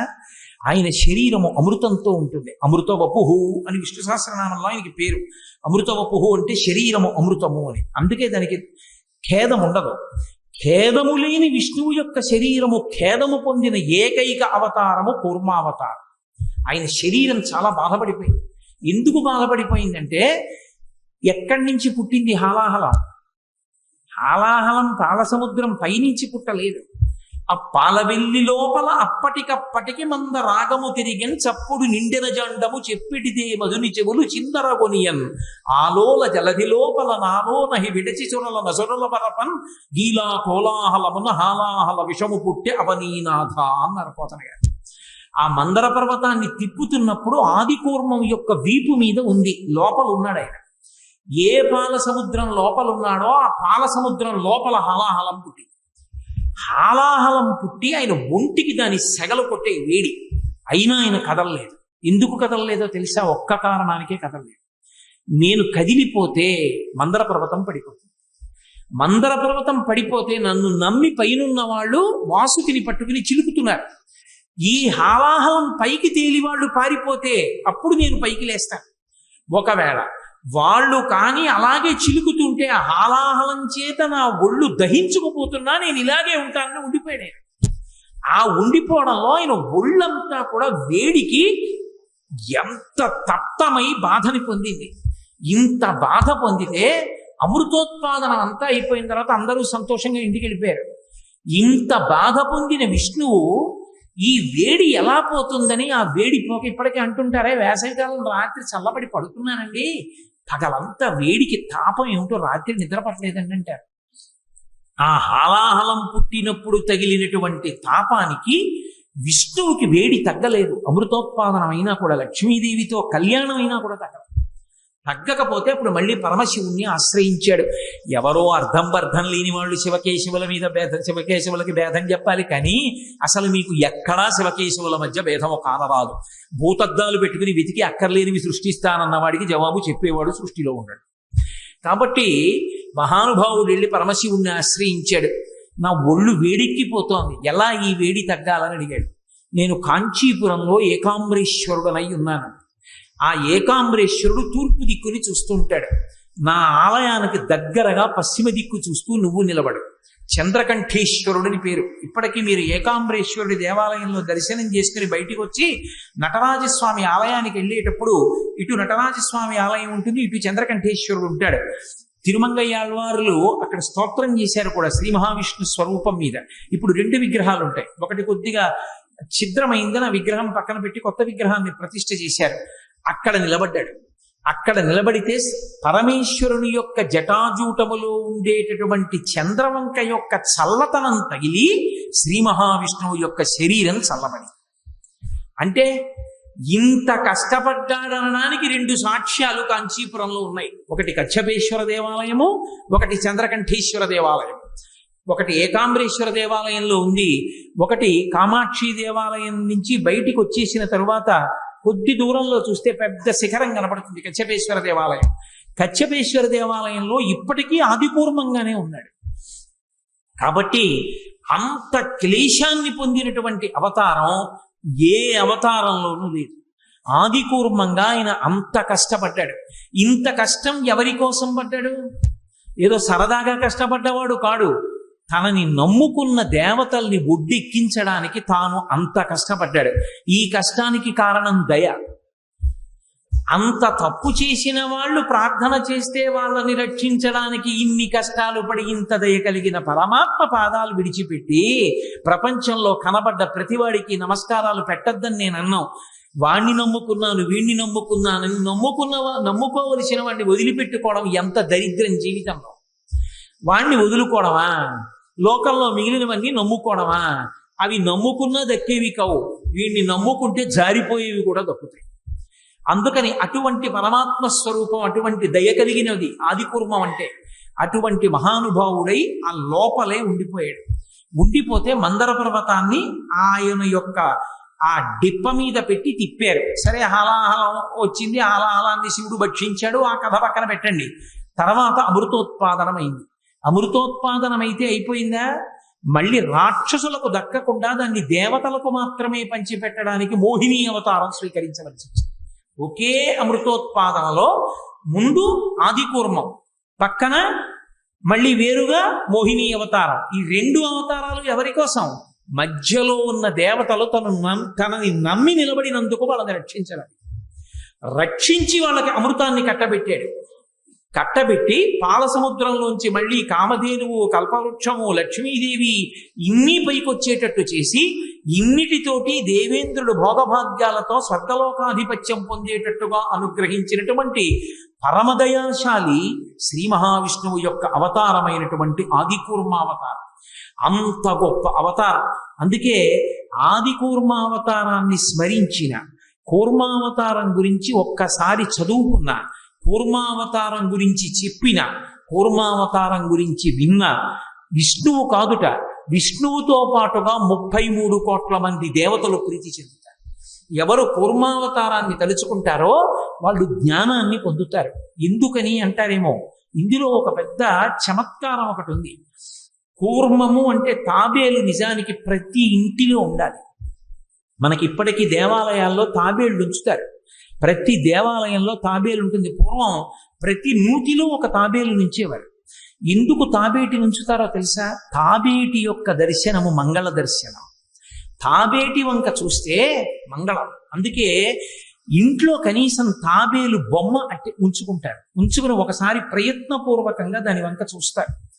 ఎందుకు తాబేలు ఇంట్లో ఉంచుకోవాలి అంటే దాంట్లో ఒక రహస్యం ఉంది. దీక్ష అని ఒక మాట. దీక్ష అన్న మాట దేనికి అన్వయం అవుతుంది అంటే యజ్ఞానికి అన్వయం అవుతుంది. యజ్ఞం చేసేటటువంటి వాడు దీక్ష స్వీకరిస్తారు. దీక్షా స్వీకారం చేశాడు అంటే ఇంటి లోపలికి మళ్ళీ వెళ్ళరు. ఇక పూర్తయిన తర్వాతే ఇంట్లోకి వెడతారు. ఇల్లు విడిచిపెట్టి బయటికి వచ్చేసి దీక్షా వస్త్రాలు కట్టుకుని మేళతాళాలతో యాగశాల ప్రవేశం చేస్తారు. ఇక ఎప్పుడు మళ్ళీ ఇంటికి వెళ్ళడం? ఆ యాగం అంతా పూర్తయిపోయిన తర్వాత అవబృధం అని స్నానం చేస్తారు. మంత్రాలతోటి అవబృధ స్నానం అని బ్రాహ్మణులు చేయిస్తారు. ఆ అవబృధ స్నానం చేశారు అంటే అవబృధ స్నానం చేసిన వాళ్ళు సభలోకి వస్తే వాళ్ళకు ఒక ప్రత్యేకమైన గౌరవాన్ని ఇవ్వాలి. అవబృధ స్నానం చేసిన వారండి అని వారిని ప్రత్యేకంగా కూర్చోబెడతారు. అంత గౌరవనీయులు యజ్ఞం చేసి అవబృధం చేస్తే. ఆ యజ్ఞ స్వీకారమునకు సంబంధించినది దీక్ష.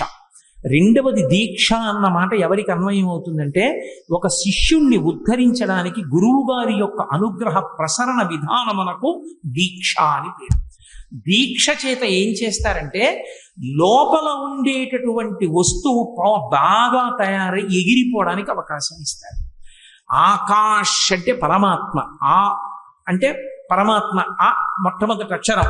యో వేదాదౌ స్వర ప్రోక్తో వేదాంతే చ ప్రతిష్ఠిత తస్య ప్రకృతి లీనస్య యత్పరస్య మహేశ్వర అని వేదం. మొట్టమొదటి అక్షరమైనటువంటి అకారము విష్ణువాచకము. కాష్ అంటే ప్రకాశము, అంతటా ప్రకాశించేటటువంటి పరబ్రహ్మ స్వరూపము ఆకాశం. ఆకాశంలోకి ఎగిరిపోవడం అంటే పరమాత్మ యందు లయమైపోవడానికి, మోక్షం పొందడానికి కావలసినటువంటి జ్ఞానమును పొందడం. ఆ జ్ఞానము వచ్చేసి ఒకసారి తాను ఆత్మ అని ఎరుకలోకి వచ్చేసింది అనుకోండి, అలా ఎరుకలోకి వచ్చిన వాడిని జీవన్ముక్తుడు అంటారు. చచ్చిపోయిన తర్వాత ఎప్పుడో మోక్షం రాదు.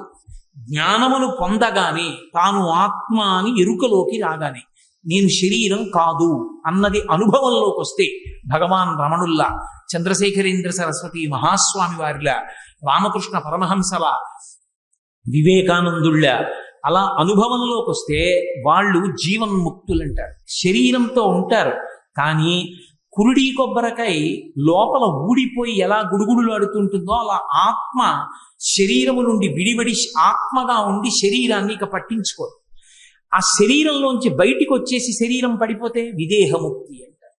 శరీరం పడిపోయింది. అందుకే పెద్దల శరీరం పడిపోతే వారు చనిపోయారనరు, వారు విదేహముక్తిని పొందారు అంటారు. వారు ఉన్నప్పుడు సాధన చేత జీవన్ముక్తులు, వారు శరీరం పడిపోయిన తర్వాత విదేహముక్తిని పొందారు అంటారు. కాబట్టి ఎవరి విషయంలో ఏ మాట మాట్లాడాలన్నది తెలిసి ఉండి మాట్లాడాలి, అంతేగాని అందరికీ ఒకే మాట అన్వయం చేసి మాట్లాడకూడదు. కాబట్టి ఆకాశంలోకి ఎగిరిపోయేటట్టుగా, రెక్కలొచ్చి ఎగిరిపోయేటట్టుగా పక్షి పిల్లని, గుడ్డుని పక్షి ఎలా పొదుగుతుందో గురువు శిష్యుణ్ణి అలా పొదుగుతాడు. అంటే గుడ్డుకి ఏముంటుంది? పైన పెంకు ఉంటుంది, లోపల పిండం ఉంటుంది. లోపల పిండంతో పక్షికి సంబంధం తిన్నగా ఏమి ఉండదు, కానీ దాని సంబంధం పిండంతో. రామకృష్ణ పరమహంస అంటారు, గూట్లో పుల్ల ముక్కలతో గూడు కట్టి గూడు మధ్యలో కొద్దిగా గడ్డి వేస్తుంది. ఎక్కడి నుంచి తీస్తుందో మెత్తటి గడ్డి వేసి అందులో గుడ్డు పెడుతుంది. జాగ్రత్తగా దగ్గరకి జరిగి రెండు కాళ్ళు ఇలా ఇలా ఇలా ఇలా ఎడం చేసి తన పొట్ట తీసుకెళ్లి ఆ గుడ్డు పెంకుకు తగిలిస్తుంది. తగల్చి అరమోట్పు కన్నులతో ఇలా కళ్ళు మూసుకుని ఎంత ఆనందాన్నో పొందుతుంది. ఇప్పుడు పక్షి యొక్క వేడి పెంకుకు తగిలి, పెంకు యొక్క వేడి పిండానికి తగిలి లోపల ఉన్న పిండం పిల్లయిపోతుంది. పిల్లయిపోయి ఆ పెంకు పగిలిపోతుంది. పెంకు పగిలిపోయి పైకొచ్చిన పక్షి ఆకాశంలోకి ఎగిరిపోతుంది. దీక్ష అన్నమాట గురువు కూడా శిష్యుడికి అలాగే అన్వయం చేస్తాడు.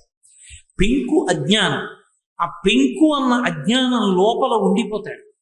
ఉండిపోయిన వాణ్ణి పొదుగుతాడు, అంటే రెక్కలిస్తాడు. ఇలా ఇలా నువ్వు బతకాలి, ఇలా ఇలా అనుష్ఠానం చెయ్యాలి, ఈశ్వరుడు సత్యం, ఈశ్వరుడి వైపుకి అడుగులు వెయ్యాలి, ఈ దేహం అశాశ్వతం, జాగ్రత్తగా ఉండు, ఇలా తెలుసుకో అని పునశ్చోత్తమ సంత్వమాది మంచి మాటలతో తన శిష్యుణ్ణి భగవత్ పదంలో నడిపిస్తాడు.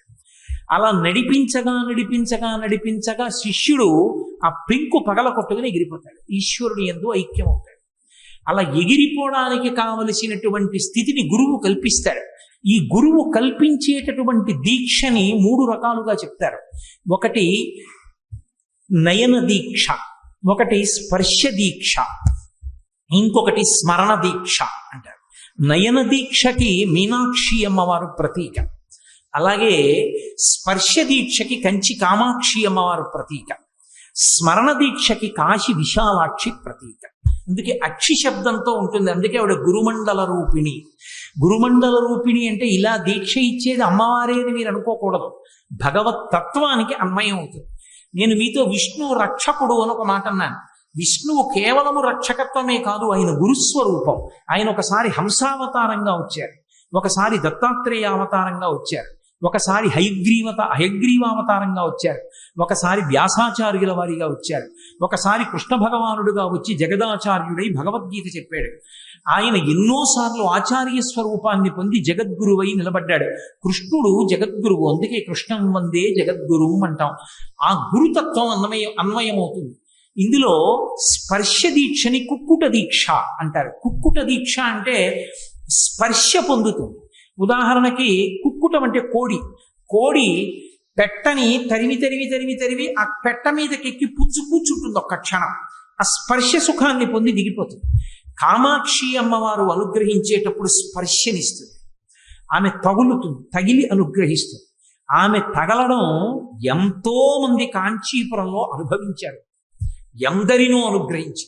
ఆవిడ ఒకానొకప్పుడు తుండీరరాజు విందు చేస్తే వర్షాలు కురిపించాలనుకుంటే ఆమె అందరితో పాటుగా వచ్చి విందులో ఒక ముత్తైదుగా కూర్చుని అన్నం తింటోంది. తుండీర మహారాజు గారు కూడా కనిపెట్టలేదు, కామాక్షి అన్నం తింటోంది. అమ్మవారే అన్నం తింటుంటే విఘ్నేశ్వరుడు కనిపెట్టాడు, నా తల్లి వచ్చింది అన్నం తింటోంది. ఆయన పిల్లవాడై గబగబా పాక్కుంటూ వచ్చి అమ్మ విస్తట్లోకి వచ్చి అన్నం తింటాడు. ఆ ముద్ద తింటుంటే అయ్యో ఎవరో పిల్లాడు వచ్చేసాడని అందరూ పట్టుకోబోయారు. అమ్మవారు అకస్మాత్తుగా పిల్లాన్ని చంకలో పెట్టుకుని అంతర్ధానమై స్వర్ణ ఉసిరికలు కురిపించింది తుండీర మండలం అంతా. ఆ రోజు అనావృష్టితో ఉంటే మూకశంకరుడు మూకపంచశతిలో స్తోత్రం చేస్తారు. అమ్మవారు కామాక్షి స్వరూపానికి ఓ లక్షణం ఉంటుంది.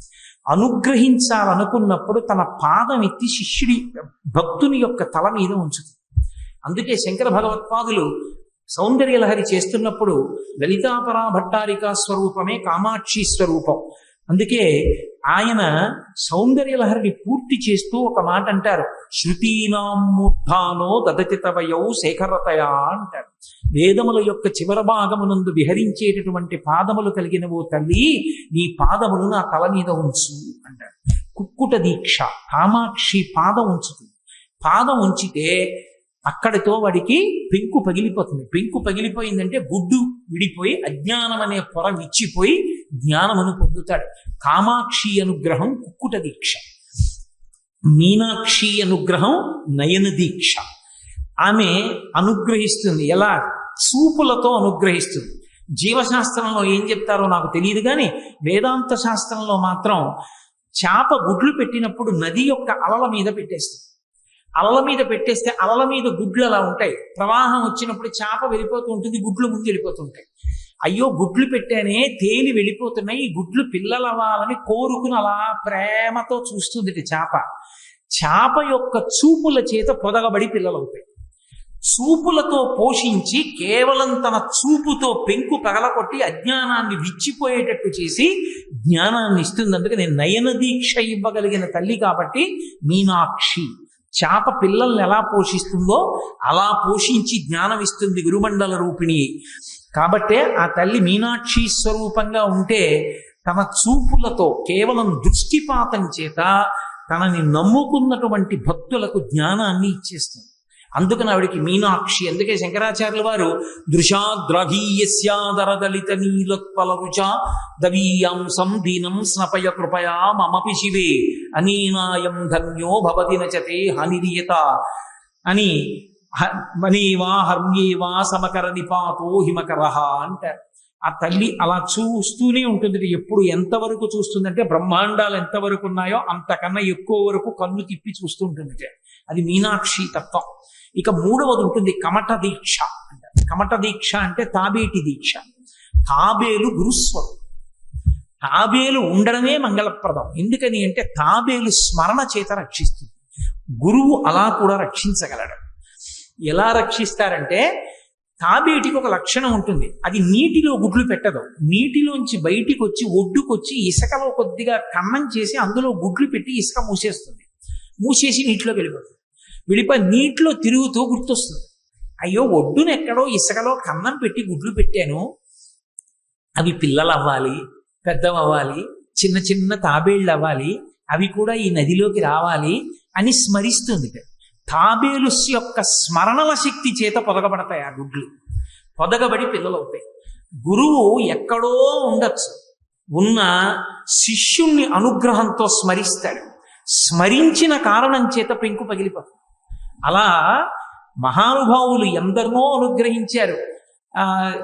మనకి చెప్పుకోవలసిన సందర్భం ఏర్పడితే ఛత్రపతి శివాజీకి గురుత్వం వహించినటువంటి సమర్థ రామదాసు గారి జీవితంలో జరిగింది. అలా శివాజీకి సమర్థ రామదాస్ గారికి మధ్యలో అటువంటి స్మరణ దీక్ష ఒకసారి జరిగింది. కేవలం స్మరించి రక్షించారు ఆయన. అలా ఎందరినో ఈ దేశ చరిత్రలో స్మరణ చేత గురువులు రక్షించిన సందర్భాలు ఉన్నాయి. శృంగగిరి పీఠాధిపత్యం వహించినటువంటి చంద్రశేఖర భారతీ మహాస్వామి వారు ఒకానొకప్పుడు సమాధి స్థితిలో ఉండి అకస్మాత్తుగా సమాధిలోంచి బయటికి వచ్చి ఆ పీఠంలో ఉన్న ఒక వ్యక్తిని పిలిచి ఉత్తరం రాసి నేపాల్ రాజుగారికి ఇవ్వండి, ఆపదలో ఉన్నారు, ఆయనకేమీ పరవాలేదని మళ్ళీ ప్రభువు అవుతారని నేను చెప్పానని పట్టుకెళ్ళండి అని అక్షతలు ఇచ్చారు. ఎక్కడో ఉన్నారు, ఎక్కడ వార్తల్లో కూడా రాలేదు. ఇదేమిటి నేపాల్ ప్రభువుకి ఆపద రావడం ఏమిటి అనుకున్నారు. ఇచ్చిన అక్షతలు పట్టుకుని ఆ వ్యక్తి బయలుదేరాడు ఉత్తరం పట్టుకుని. ఇంకా నేపాల్ చేరక ముందే ఆయన రాజ్యాధికారానికి ఆపద వచ్చి పదవీచ్యుతుడిని చేశారు. ఈ అక్షతలు పట్టుకెళ్ళి ఇచ్చారు. ఆయన అక్షతలు తల మీద వేసుకున్నారు. వెంటనే మళ్ళీ పరిస్థితులు మారి రాజ్యాధికారం పొందారు. అప్పుడే చంద్రశేఖర భారతీ స్వామి వారి దగ్గరికి వచ్చి ఒక్కసారి నేపాల్ రమ్మని అడిగితే వారు మహానుభావులు, వారి నోటి వెంట మాట వచ్చిందంటే వేదం, మేము రావు, మా శిష్యులు వస్తారన్నారు. ఆ మాటే నిజమైంది. వారు వెళ్ళలేదు. వారి శిష్యులైనటువంటి అదేంటి విద్యాభినవ నరసింహ భారతీ స్వామి వారు, ఇప్పుడున్నటువంటి భారతీ తీర్థ మహాస్వామి వారి వారి గురువు గారు వెళ్ళారు. అభినవ విద్యాతీర్థ మహాస్వామి గారు, అభినవ విద్యా మహాతీర్థ స్వామి వారు నేపాల్ వెళ్ళారు. నేపాల్ వెళ్ళినప్పుడు అక్కడ ఆయనకి ఎన్నో రాసమర్యాదలు చేశారు. తిరుగు ప్రయాణానికి సిద్ధపడుతున్నారు. ఇంత దూరం వచ్చారు, మమ్మల్ని అనుగ్రహించారు, మా నేపాల్ ప్రభుత్వం తరపున మీకేమైనా బహూకరిద్దాం అనుకుంటున్నాం, మీకేం కావాలని అడిగారు. ఆయన అడిగిన కోరిక ఏమిటో తెలుసా? ఇక్కడ ఉన్నటువంటి దేవాలయంలో కాఠ్మండు పశుపతినాథ్ దేవాలయంలో గంట కొడితే కాఠ్మండు సగభాగం వినబడుతుంది. అంత గొప్ప గంట. అంత గంట అక్కర్లేదు కానీ అందులో 10వ వంతు శబ్దం చేసే గంట ఒకటి ఇమ్మన్నారు. ఆ గంట బహూకరించారు. ఇప్పుడు శృంగేరి పీఠంలో శారదాదేవి దేవాలయంలో ఉన్న గంట అభినవ విద్యాతీర్థ మహాస్వామి వారు నేపాల్ వెళ్ళినప్పుడు కాఠ్మండు మహారాజు బహూకరించిన గంట. ఇప్పటికే ఆ గంటే కొడతారు. కాబట్టి మహానుభావులు తమ స్మరణల చేత రక్షిస్తారు. కమట దీక్ష అంటే ఏమిటంటే మనం దేన్నో స్మరిస్తే అది రక్షింపబడదు. భగవానుడు మనని స్మరిస్తే మనం రక్షింపబడతాం. తన స్మరణ చేత జ్ఞాపకం తెచ్చుకుని ఆయన జ్ఞాపకాలలో మనం ఉంటే, మనం ఎంతసేపు ఈశ్వరుణ్ణి చూశాం కాదు, మనని ఈశ్వరుడు చూశాడా అన్నది ప్రధానం. ఆనంద నిలయంలోకి మనం వెడుతుంటే ఒరే వాడు వస్తున్నాడు రా అని పరమాత్మ సంతోషంగా మనని చూసిన నాడు మన బ్రతుకు ధన్యం.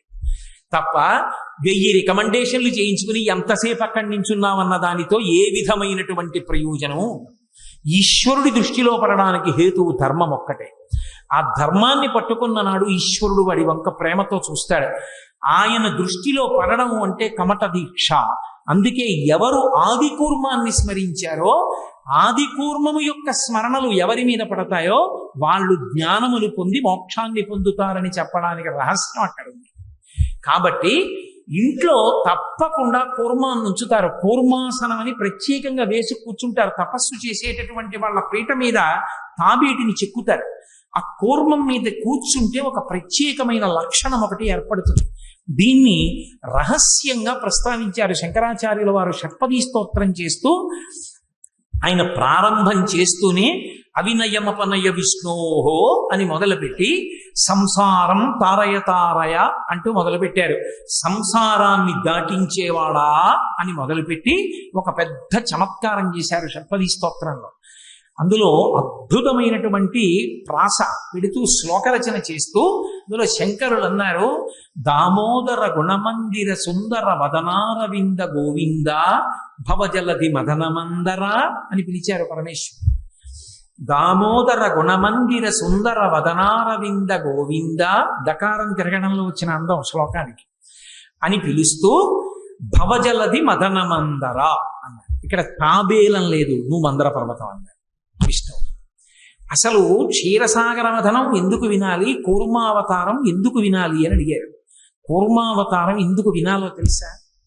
చాలా మందిని చూడండి, కొంచెం భగవత్ సంబంధం ఉండి కాస్త ఏదో భగవంతుడి గురించి 2 ఉపన్యాసాలు చెప్పే వాళ్ళందరికీ కూడా వచ్చేటటువంటి సమస్యల్లో, వచ్చేటటువంటి ఫిర్యాదులలో సాధారణంగా ఉండే ఫిర్యాదు ఒకటి ఉంటుంది. ధ్యానం చేద్దామంటే మనసు నిలబట్టలేదండి, ఏం చేయమంటారు? ధ్యానం చేస్తే మనసు నిలబడిపోతే తరించిపోయావు. అంత తేలిక? కొన్ని కోట్ల జన్మల నుంచి స్వేచ్ఛనిచ్చావు దానికి, విశృంఖల విహారం. ఇప్పుడు నువ్వు పిలిస్తే రమ్మంటే వస్తుంది. అది ఎంత సాధన చేస్తే వచ్చి నిలబడుతుంది? అంత తేలిక అది నిలబడదు. నిలబడదన్నది గుర్తుంచుకుంటే ఒక పెద్ద రహస్యం ఒకటి ద్యోతకం అవుతుంది. అందుకే శంకరులు భవజలధి మదనమందర అన్నారు. మదన శబ్దం ఎవరికి అన్వయమో తెలుసా? మన్మధుడికి. కూర్మావతారంగా శ్రీ మహావిష్ణువు కచ్చపేశ్వర దేవాలయంలో ప్రార్థన చేస్తే పరమశివుడు మెచ్చుకుని, లోకానికంతటికి అందగాడు నీ కడుపున పుడతాడయా, నువ్వు ఎంత అందగాడివో అంత అందగాడు నీ కడుపున పుడతాడని వరం ఇచ్చారు. అప్పుడే మన్మధుడు పుట్టాడు. విష్ణువు యొక్క కుమారుడుగా మన్మధుడు పుట్టడానికి కారణం కచ్చపేశ్వర దేవాలయంలో పరమశివుడు ఇచ్చిన వరం. కందర్పదర్ప రసుందర దివ్యమూర్తే కాంతా కుజాంబురుహ కొట్మలలోల దృష్టే కళ్యాణ నిర్మల గుణాకర దివ్య కీర్తే శ్రీ వెంకటాచలపతే తవ సుప్రభాతం. కాంతాకుచాంబురుహ కుట్మలలోల దృష్టి అంటే వచ్చి ఆ దర్శనానికి వచ్చిన ప్రతి ఆడవాళ్ళ యొక్క కుచాలు చూడటం అదే కర్మ ఆయనకి. అందుకు ఆయన నించున్నది. అది కాదు దాని అర్థం. కాంతాకుచాంబురుహ కుట్మలలోల దృష్టి అన్న మాటకు అర్థం ఏంటంటే ఆయన కాంత భూదేవి. భూదేవి యొక్క కుచములు అంటే ధాన్యపు రాసుల చివరి భాగములు. మా తల్లి అయినటువంటి భూదేవి మీద ఎప్పుడూ ధాన్యపు రాసులతో ఉండేటట్టుగా మంగళ దృష్టిని అనుగ్రహించి మమ్ము కాపాడువాడా అని అర్థం. అంతేగాని వచ్చిన ఆడవాళ్ల కుచాలు చూసేవాడా అని అర్థం చెప్పకూడదు ఆ శ్లోకానికి. కాబట్టి కాంతాకుచాంబురుహలు కుట్మలలోల దృష్టి కళ్యాణ నిర్మల గుణాకర దివ్యకీర్తి శ్రీ వెంకటాచలపతే తవ సుప్రభాతం. అందులో ఆయన గురించి చెప్తూ ఈ మాట అంటారు మహానుభావుడు. ఆయన భవజలధి మదనమందర, మన్మధుడు విష్ణువు యొక్క కొడుకు. లోకంలో ఎక్కడైనా తండ్రికి వయసు అయిపోతుంటుంది, కొడుకు అందంగా ఉంటాడు. అబ్బో ఆయన వయసులో ఉన్నప్పుడు అలాగే ఉండేవారండి, ఆయన అందమే అబ్బాయిది అంటారు. కానీ ఇక్కడ విచిత్రం ఏమిటంటే విష్ణువు విషయంలో కొడుకు కన్నా అందంగా తండ్రే ఉంటాడు. కొడుకు చిన్నపుచ్చుకుంటాట, అబ్బా మా నాన్నగారు ఏంటి ఇంత అందంగా ఉంటారు, ఆయన అంత అందంగా లేనని మన్మధుడు అనుకుంటాట. ఎవరు మన్మధుడు? రతేహ పాతివ్రత్యం రమ్యయతి శిథిలీన వపుషా అంటారు శంకరాచార్యుల వారి సౌందర్యలహరిలో. మన్మధుడు ఇంత అందగాడైన భర్త ఎవరికీ లేడని రతీదేవి అనుకుంటుంది. అంత అందగాడు కొడుకు విష్ణువుని చూసి, ఏమిటో వయసులో ఉన్న నాకన్నా మా నాన్నగారే అందంగా ఉంటారంటారట. అందంగా ఉంటాడన్న వాళ్ళందరికీ పోలిక వేస్తే ఆయన మన్మధుడిలా ఉంటాడండి అంటారు. మన్మధుడిలా ఉంటాడు కదా అనుకుంటే మన్మధుడు ఎంత బాగుంటాడో అని మన్మధుడిని విష్ణుమూర్తి పక్కన పెడితే మన్మధుడు సిగ్గుతో తలంచుకుంటాట మా నాన్నగారే బాగుంటారండి అంటట. కందర్ప దర్ప హరసుందర దివ్యమూర్తి. కందర్పుడు అంటే మన్మధుడు. కందర్ప దర్ప హర సుందర దివ్యమూర్తి. మన్మధుడు చాలా అందంగా ఉంటానని మనసులో పొందిన అతిశయాన్ని పోగొట్టగలిగినంత అందంగా ఉండగలిగినటువంటి వాడా, అందమైన వాడా అని పిలవడం. కాబట్టి అంత అందమైన కొడుకు ఎందుకు పుట్టాడంటే పరమశివుని యొక్క వరం కచ్చపేశ్వర దేవాలయంలో, అందుకు పుట్టాడు మన్మధుడు. కాబట్టి ఆ శ్రీ మహావిష్ణువుని ఊతంగా తీసుకోవాలి. ధ్యానం చేసేటప్పుడు మీరు ఒకటి గుర్తుపెట్టుకోండి, అమృతం ఎక్కడి నుంచి పుట్టాలి? అమృతత్వం పుట్టాలి అంటే ఇక మళ్ళీ పుట్టవలసిన అవసరం లేని స్థితి కలగాలి అంటే అది బయట నుంచి లోపలికి రాదు, బయట కొనుక్కునేది కాదు. అంటే నాకు అమృతత్వం ఇవ్వండి అంటే ఎవరివ్వరు, అమ్మకానికి ఏం దొరికే పదార్థం కాదు. అమృతత్వం అనేటటువంటిది ఎక్కడి నుంచి పొందాలి అంటే మృతత్వంలోంచి పొందాలి. అందుకే అమృతత్వాన్ని దేనిలోంచి పొందుతాడు అంటే తాను మరణించే స్వభావంలోంచి అమృతత్వంలోకి వెళ్ళగలిగినటువంటి స్థితిని పొందుతాడు. ఎలా పొందుతాడు అంటే ఎన్నో జన్మల నుంచి చేస్తున్నటువంటి పాపములకు అలవాటు పడిపోయిన మనసు ఎన్నో దుర్గుణాలన్నింటినీ కూడా తీసుకుని దగ్గర పెట్టుకుంటుంది. ఎంత చెత్త పోగేసి లోపల పెట్టింది. ఆ చెత్త అంతా బయట ఉండదు, ఇక్కడే ఉంటుంది. కామక్రోధశ్చ లోభశ్చ దేహే తిష్టంతి తస్కరాః జ్ఞానరత్నాపహారాయ తస్మాత్ జాగ్రత్త జాగ్రత్త. ఇక్కడే ఉంటాయి ఆ గుణాలన్నీ. కామం ఎక్కడి నుంచో బయట నుంచి వచ్చి పట్టుకోదు, ఈ లోపల నుంచే పైకి లేస్తుంది. క్రోధం ఎక్కడి నుంచో రాదు, ఇక్కడి నుంచే పైకి లేస్తుంది. లోభం ఎక్కడి నుంచో రాదు, ఇక్కడి నుంచే పైకి లేస్తుంది. ఈ గుణాలన్నీ ఇక్కడే ఉన్నాయి. ఈ గుణాలన్నీ బయటికి పోయాయి అనుకోండి, హాలాహలం బయటికి పోయిందని. ఈ హాలాహలం బయటికి పోయేటట్టుగా భవజలది మదనమందర, మదనుడు అన్న మాటకు అర్థం ఏంటంటే మదించువాడు అని, మధిస్తాడు. మదనుడు అన్న మాట ఎవరికి అన్వయం అంటే మన్మధుడి. మన్మథ ఆయన మనస్సుని తిప్పుతూ ఉంటాడు. ఎప్పుడు ఎలా తిప్పుతుంటాడంటే కోరిక, ఏదో కోరిక, సంకల్ప వికల్పాలు, అది కావాలి, అది కావాలి, అది కావాలి, ఇది కావాలి తిప్పుతూ ఉంటాడు. పోనీ ఏదో అది పెట్టేశారని తృప్తి పొందుతాడా? బా ఇంకొద్దులేదు అంటాడు. ఇంకొద్దులేదు అన్నవాడు వదిలేస్తాడు అనుకుంటున్నారా? 2 రోజులు అవదు మళ్ళీ పట్టరాదండి అంటాడు. కాబట్టి మన్మథ తిప్పుతూ ఉంటాడు, మనసుని ఎప్పుడు మధిస్తూ ఉంటాడు. మన్మధుడు మనసుని మధిస్తున్నంతసేపు శోకం పుడుతూ ఉంటుంది, దుఃఖం పుడుతూ ఉంటుంది, బంధనం పుడుతూ ఉంటుంది. తప్ప అమృతత్వంలోకి వెళ్ళడం. అమృతత్వంలోకి వెళ్ళాలంటే ఈ మనసుని మదించడం వల్ల మన్మధుడు మదిస్తూ ఉండడం వల్ల వస్తున్నటువంటి దుష్టగుణములు తొలగిపోవాలి. అది హాలాహలం. అవి పైకొచ్చి పోవాలి. అవి పైకొచ్చి పోయేటట్టుగా తిప్పాలంటే మందర పర్వతంగా మనసు నిలబడాలి. మందర పర్వతం చేసి దీనికి ఒక తాడు చుట్టాలి. ఏమిటి ఆ తాడు? వాసుకిని తీసుకొచ్చి చుట్టాలి. వాసుకి అంటే ఎవరు? పరమభక్తి తత్పరుడు. భక్తి అన్న త్రాటిని చుట్టాలి. అందుకే శంకరాచార్యుల వారి శివానంద లహరి చేస్తూ సదా మోహాటవ్యాం చరతి యువతీనాం కుచగిరౌ నటత్యాసా శాఖా స్వతతి ఝడితి స్వైరమభిత కపాలిన్ భిక్షోమే హృదయ కపిమత్యంత చపలం దృఢా భక్త్యా బధ్యా శివభవదధీనం కురు విభో అంటారు. ఇది కదిలిపోతోంది కోకిల, దీన్ని కట్టే ఈ భక్తి పాశాలతో అంటారు. భగవంతుని యందు భక్తి అనబడేటటువంటి తాటిని చుట్టి భగవంతుని యొక్క స్మరణలతో చిలకాలి. చిలుకుతున్నప్పుడు ఉంటుంది ఏమిటి అలాగా? అదేం ఉండదు.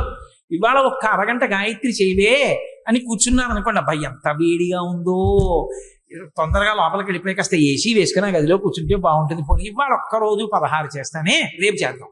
కొంచెం చల్లబడ్డాక చేసుకుంటుందని రోజు 108, 500. ఇప్పుడు ఏమిటి వేసవ కాలంలో ఇప్పుడు గాయత్రి అంటే బాబు వదిలిపెట్టవే అంటే ముందు ఏది పుడుతుంది అంటే హాలాహలం పుడుతుంది. గుళ్ళోకి వెళ్ళండి, ఓ దేవాలయంలోకి వెళ్ళిన వాళ్ళందరూ దేవాలయ రాజద్వారం దగ్గర నుంచి దేవాలయం బయటకు వచ్చేసే వరకు భగవంతుని మీద మనసు పెట్టున్నారు అనుకుంటున్నారా? అక్కడ తప్ప అన్ని చోట్ల పెట్టుంటారు. కాబట్టి ఆ స్థితి నుండి బయటికి రావాలి అంటే మనసు భగవంతుని యందు నిలబడి దుర్గుణములను తొలగతోసుకోగలగాలంటే ఎందుకు మనసుకి అవన్నీ స్మరణలుగా వస్తుంటాయి? కామక్రోధ లోభ మద మోహ మాత్సర్యములనేటటువంటి 6 ఆశ్రయించడం వల్ల ఇవి బయటికి తొలగిపోయి భగవంతుని యందు మనసు నిలబడాలి అంటే మన ప్రయత్నంతో అయిపోతుందన్న సాధన కాకుండా శ్రీ మహావిష్ణువు ఆదికూర్మమై ఆధారమై నిలబడాలి. నిలబడితే భక్తి అన్న తాటితోటి మనస్సు అన్న మందర పర్వతాన్ని ఆయన మీద పెట్టి భగవంతుని యొక్క స్మరణలనేటటువంటి చిలుకుడు చిలికితే ఆ లోపల నుంచి ముందు దుర్గుణములన్నీ వెళ్ళిపోతే అప్పుడు అందులోంచి నెయ్యికి అమృతమని పేరు. అందుకే ఘృతం పిబేత్ అని ఆశీర్వచనం. నెయ్యి తినండి అని ఆశీర్వచనం చేయరు, నెయ్యి త్రాగండి అని ఆశీర్వచనం చేస్తారు. ఘృతం అంటే మీరు అమరకోశం చూస్తే ఘృతం అన్న మాటకు పర్యాయ పదం అమృతం. నెయ్యి, ఆవు నెయ్యి అమృతము పర్యాయ పదాలు. అమృతం తాగండి. అమృతం ఎక్కడి నుంచి వస్తుంది? నిన్న మీకు చెప్పాను కదా, పాలు కాచి తోడి పెట్టినటువంటి పెరుగులోంచి వస్తుంది. ఆ పెరుగు అంటే ఒకటి తోడుకుంది అన్న మాటకు అర్థం ఏంటంటే పాలు అంటే పాల సముద్రం, తెల్లగా ఉండేది సత్వగుణం. భగవంతునికి సంబంధించినటువంటి కథలు వింటున్నప్పుడు, భగవంతుని యొక్క కథల యొక్క విశేషాలు తెలుసుకుంటున్నప్పుట మంచి భక్తి తత్పరత కలిగినటువంటి వాడికి ఆనంద డోలికలలో తేలిపోతున్నట్లు ఉంటుంది. అసలు నాకు జపం ఎందుకయా, నాకు తపస్సు ఎందుకయా, చెప్పేవాడు ఉంటే చాలయా, నేను వింటూ తేలిపోతాను ఆనంద సాగరంలో అన్నాడు. అమరేంద్రాదుల కొల్చు భంగిజనుల జక్షు సేవించగా విమల జ్ఞాన విరక్తి ముక్తి నొసగున్ వేయేల భూనాథ తత్కమలాధీశు కథా సుధావస నదీ కల్లోల మాలా పరిభ్రమమెవ్వానికినైనా కర్ణ యుగళీ పర్వంబు కాకుండునే. కథాసుధారస నదీ కల్లోల మాలా పరిభ్రమము, ఆ భగవంతుని యొక్క కథాశ్రవణం అనేటటువంటి సుధా సముద్రములో ఉండేటటువంటి ఆ కెరటాల మీద తేలిపోతట భగవత్ కథ వింటున్నప్పుడు. ఆ భగవత్ కథ విని ఆనందమును పొందడమే పాల సముద్రం. ఆ వినడం అనేటటువంటి గుణం కలిస్తే ఈ విన్నదాన్ని వెంటనే విడిచిపెట్టేసేటట్టుగా ప్రవర్తించకూడదు. లోపల మననం చేసుకోవాలి. కదలకుండా ఇంకొక దాని మీదకి దృష్టి వెళ్లకుండా ఏది విన్నామో దాన్నే స్మరించాలి. అదే తోడు పెట్టడం. తోడు పెట్టడం అంటే దాన్ని దీంతో కలిపి నించోబెట్టడం. భాండం అంటే ఇదే కుండ శరీరం. ఇందులో తోడు పెడితే అది తోడుకుంటుంది, తోడుకుని గడ్డ కడుతుంది. అంటే భగవంతుని యొక్క రూప గుణ విభూతులకు సంబంధించిన స్మరణలు నిలబడతాయి. ఇప్పుడు దీనిలోకి భగవంతుని యందు నిరతిశయ భక్తి అనబడేటటువంటి తాడు కట్టబడినటువంటి మనసుని దింపాలి. దింపి స్మరణలని చిలకాలి. చిలికితే అందులోంచి వెన్న పైకొస్తుంది. ఈ వెన్నకి ఏమని పేరు అంటే నిరతిశయ ప్రీతి అంటారు. అంటే ఇక భగవంతుణ్ణి తప్ప ఇంకొక దాన్ని చూడలేడు. అస్తమానం ఆయనే జ్ఞాపకం వస్తుంటాడు. అన్నిటిలో ఆయన్నే చూస్తుంటాడు. ప్రాణేశ నీమంజు భాషలు వినలేని కర్ణరంధ్రంబుల కలిమియేల భువనమోహన నిన్ను పడగానగాలేని చక్షురింద్రియముల సత్వమేల దైత నీయధరామృతంబానగాలేని జిహ్వకు పలరుచి సిద్ధియేలా అంటుంది రుక్మిణీదేవి. అలా ఏది చూస్తున్నా సరే భగవంతుడే గుర్తొస్తుంటాడు. ఆ స్థితికి చేరిపోతే వెన్న. ఇప్పుడు ఈ వెన్నని జ్ఞానం అనేటటువంటి అగ్నిహోత్రం మీద కాలిస్తే దాంట్లోంచి వచ్చేటటువంటిదే నెయ్యి. అది అమృతం. అమృతం అంటే ఇక మళ్ళీ పుట్టవలసినటువంటి అవసరము లేని స్థితిని పొందుతాడు. తమసోమా జ్యోతిర్గమయ మృత్యోర్మా అమృతంగమయ. మృత్యువు నుండి అమృతత్వానికి వెడతాడు. ఈ అమృతత్వానికి వెళ్ళేటప్పుడు మొట్టమొదట అమృతము రాదు, హాలాహలం వస్తుంది. కారణమేమి? నీ మనసులో నువ్వు పెట్టుకున్నది ఇన్నాళ్ల నుంచి హాలాహలాన్నే పెట్టుకున్నావు. ఇప్పుడు ఈ హాలాహలాన్ని ఎవరు పుచ్చుకుంటారు? ఈ కామక్రోధ లోభ మదమోహ మాత్సర్యాలు విడిచిపెడితే పుచ్చుకునేవాడు ఎవడు? పరమేశ్వరుడే పుచ్చేసుకుంటాడు. పుచ్చేసుకుని శుద్ధ సత్వాన్ని మిగలుస్తాడు. ఆ శుద్ధ సత్వాన్ని మిగల్చడానికి ధ్యానం చేసేటప్పుడు లోపల ఆధార భూమిగా తీసుకోవలసినది మహానుభావుడైనటువంటి ఆ ఆదికూర్మమైనటువంటి శ్రీ మహావిష్ణువే. ఆయనని ఆధారం చేసి మనసన్న మందర పర్వతాన్ని నిలబెడితే అప్పుడు అది తిరగడంలో ఇబ్బంది రాదు. ఇలా తీసుకురావడానికి ధ్యాన ప్రక్రియలో ఆయన మనకి ఎంత ఆధారభూతుడవుతాడో, ప్రారంభంలోనే ఎందుకు అసలు అమృతం పుట్టదో, ఇలా ధ్యానానికి కూర్చోగానే మనసు నిలబడిపోయింది అనుకోండి. నేను ధ్యానానికి కూర్చున్నానండి అన్న మాటకు అర్థం ఏంటి? నేను ధ్యానానికి కూర్చున్నాను అంటే నేను ఏదో ఒక్క విషయాన్నే చూస్తున్నాను అని గుర్తు. నేను పరదేవత యొక్క పాదములొక్కటే చూస్తున్నాను అనుకోండి. బాహ్య నేత్రములు మూసేసి ఈ కన్నుల ముందున్నవి కనపడకుండా ఉండడానికి ఈ నేత్రములు మూసేసి మనోనేత్రంతో అమ్మవారి పాదాలు ఒక్కటే చూస్తూ అమ్మవారి పాదాల మీద పసుపు వేసి కుంకం వేసి అక్షతలు వేసి పువ్వులు వేసి నేను అమ్మ పాదాలకి తల వంచి నమస్కరిస్తే ఆవిడ కుంకం నా నుదుటికి అంటుకుని నేను పరవశించిపోయి ఆనంద స్థితిలో ఉన్నాను అనుకోండి. నా పక్కన నా భార్య వచ్చి నిలబడినా దాని కాలికి పెట్టుకున్న గజ్జెల పట్టాల చప్పుడు నా చెవు పుచ్చుకున్నా మనసు పుచ్చుకోదు.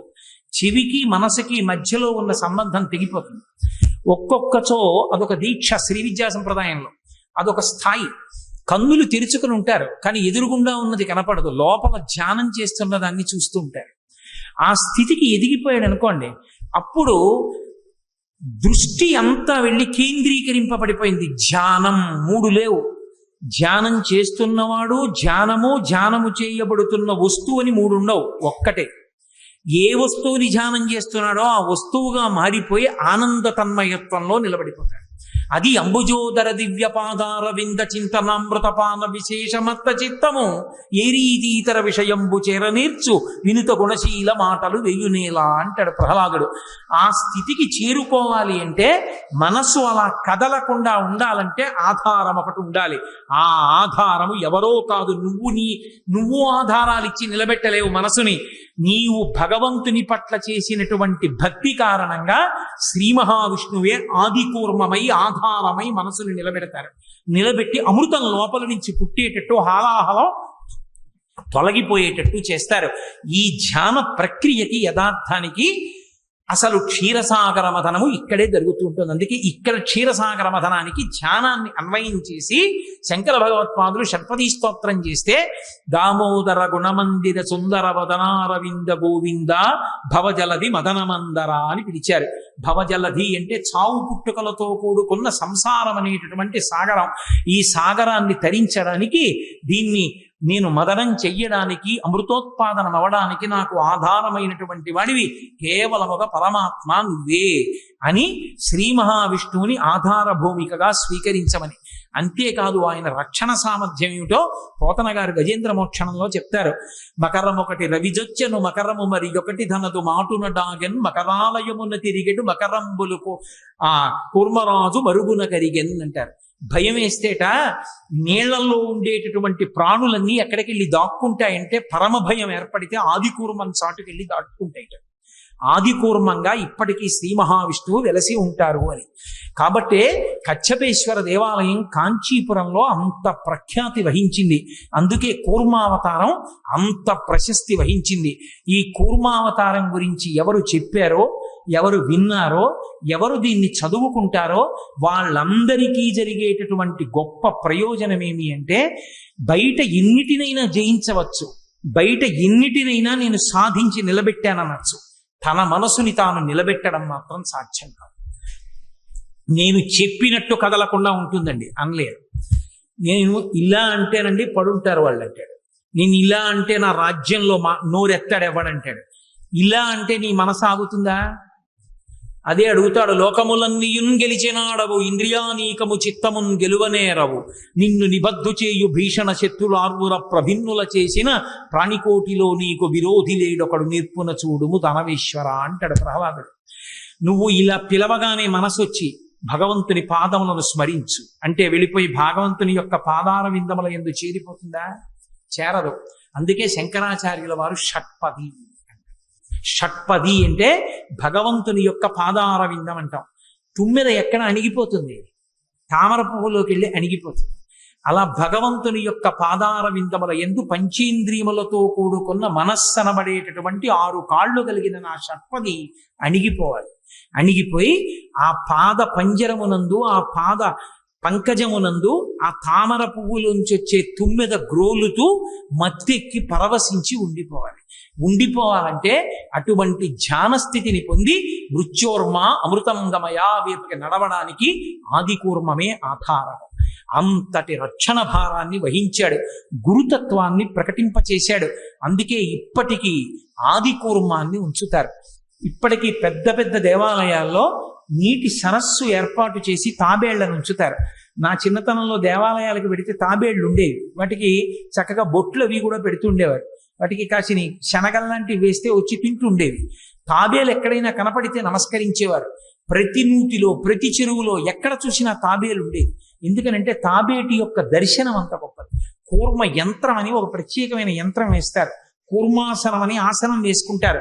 ఎందుకు వేసుకుంటారంటే ఆ ఆసనం వేసుకుంటే ఆది కూర్మం మీద కూర్చుని ధ్యానం చేస్తే, అంటే తాబేలు మీద కూర్చోకూడదు కాబట్టి కూర్మాసనం పీట మీద చెక్కించి వేసి కూర్చుంటే దాని వలన మనసు ఏకాగ్రతని పొంది పరమేశ్వరుణ్ణి పొందడానికి కావలసిన స్థిరీకరణ శక్తిని పొందుతాడు.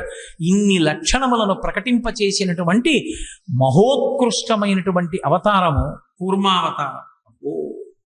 సరే, ఆ కూర్మావతారం తర్వాత వచ్చినటువంటి అద్భుతమైనటువంటి అవతారము వరాహావతారం. ఏముంది పరవశంతో చెప్తే గంటలు, సిలబస్ అనుకుంటే నిమిషాలు. కాబట్టి అలా చెప్పడం అలవాటు లేకే ఈ పెద్ద నలుగురు. ఆ వరాహావతారాన్ని స్వీకరించాడు పరమాత్మ ఒకానొకప్పుడు.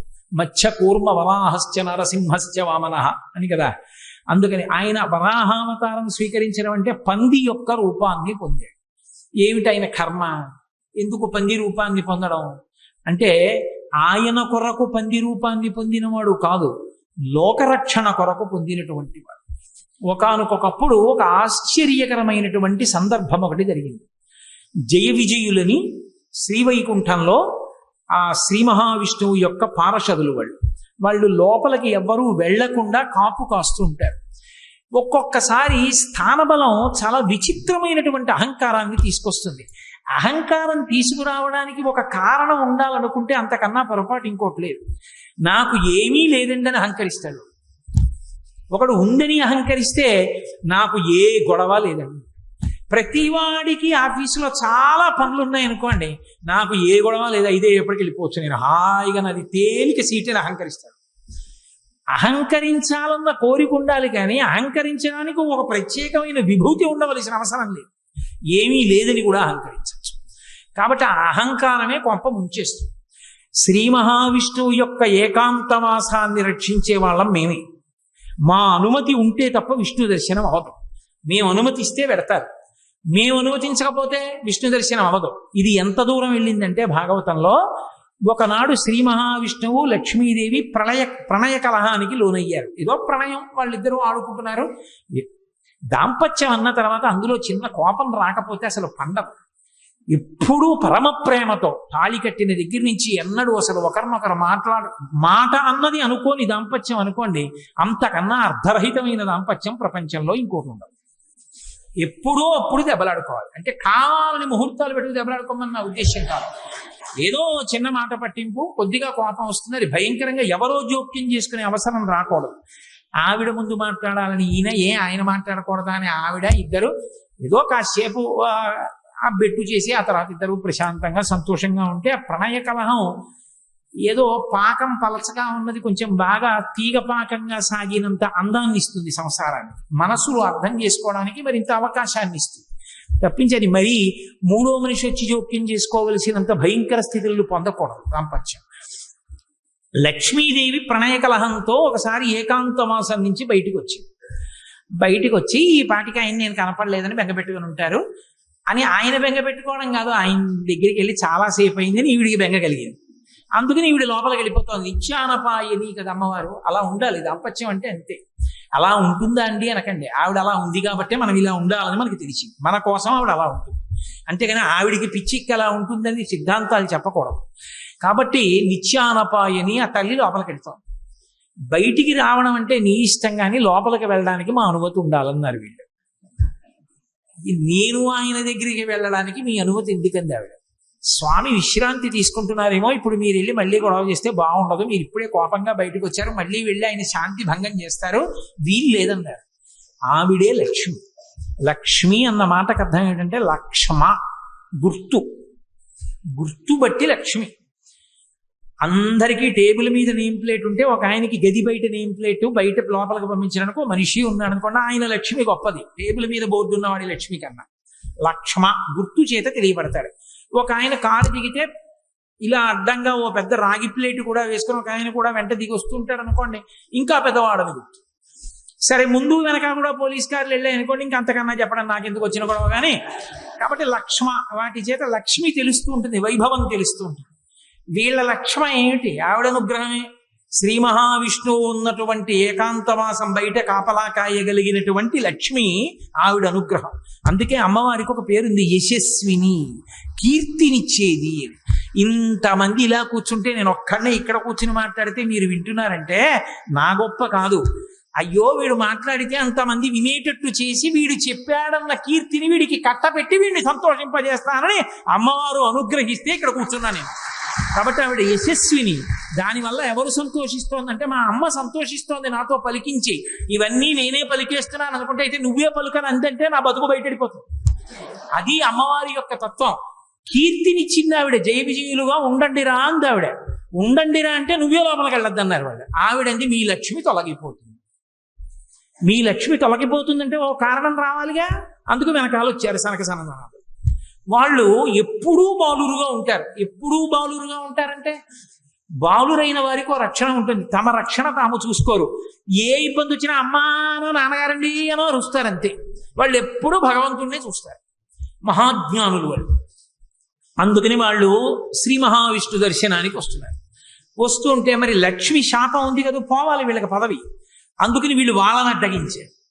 వాళ్ళని అడ్డగిస్తే వాళ్ళు అన్నారు, మాకు విష్ణువుకి అరమరికలు లేవు, మేము ఎప్పుడైనా వెళ్ళి దర్శనం చేసుకోగలిగిన వాళ్ళం. ఈ అహంకారం అప్పుడే ఉందని మీరు అనుకుంటున్నారేమో. ఆ అహంకారం అప్పటి నుంచి ఇప్పటి వరకు ఎప్పటి వరకు కూడా ఉంటుంది. త్యాగరాజస్వామి అంతటి వారు వెంకటాచలం వెడితే తెర వేసి ఇప్పుడు కాదు రేపు రా అన్నారు. త్యాగరాజస్వామి ఆయన అక్కడే కూర్చుని తెరదీయగరాదా అని కీర్తన చేశారు. తాళాలు వేసుకుందామని అర్చకుడు అనుకుంటే తలుపులు తెరుచుకుని తెర తీసుకుని వెంకటేశ్వర స్వామి గారు దర్శనం ఇచ్చారు. బుద్ధి వచ్చి లెంపలు వేసుకుని కాళ్ళ మీద పడ్డాడు. కరిగొండ వెంగమాంబ గారి విషయంలో అదే అయింది. ఎంతో మంది మహాభక్తుల విషయంలో వాళ్ళ దర్శనానికి అడ్డొస్తే వాళ్ళని పక్కకి తీసి పరమేశ్వరుడు దర్శనం ఇచ్చాడు. ఎన్నో శివాలయాల్లో నందీశ్వరుడు పక్కకి వెళ్ళిపోయాడు. నాకు దర్శనం అవ్వాలి, నా భక్తుడు వచ్చాడు అడ్డుగా ఉన్నావు లే నంది అంటే పక్కకి వెళ్ళిపోయాడు.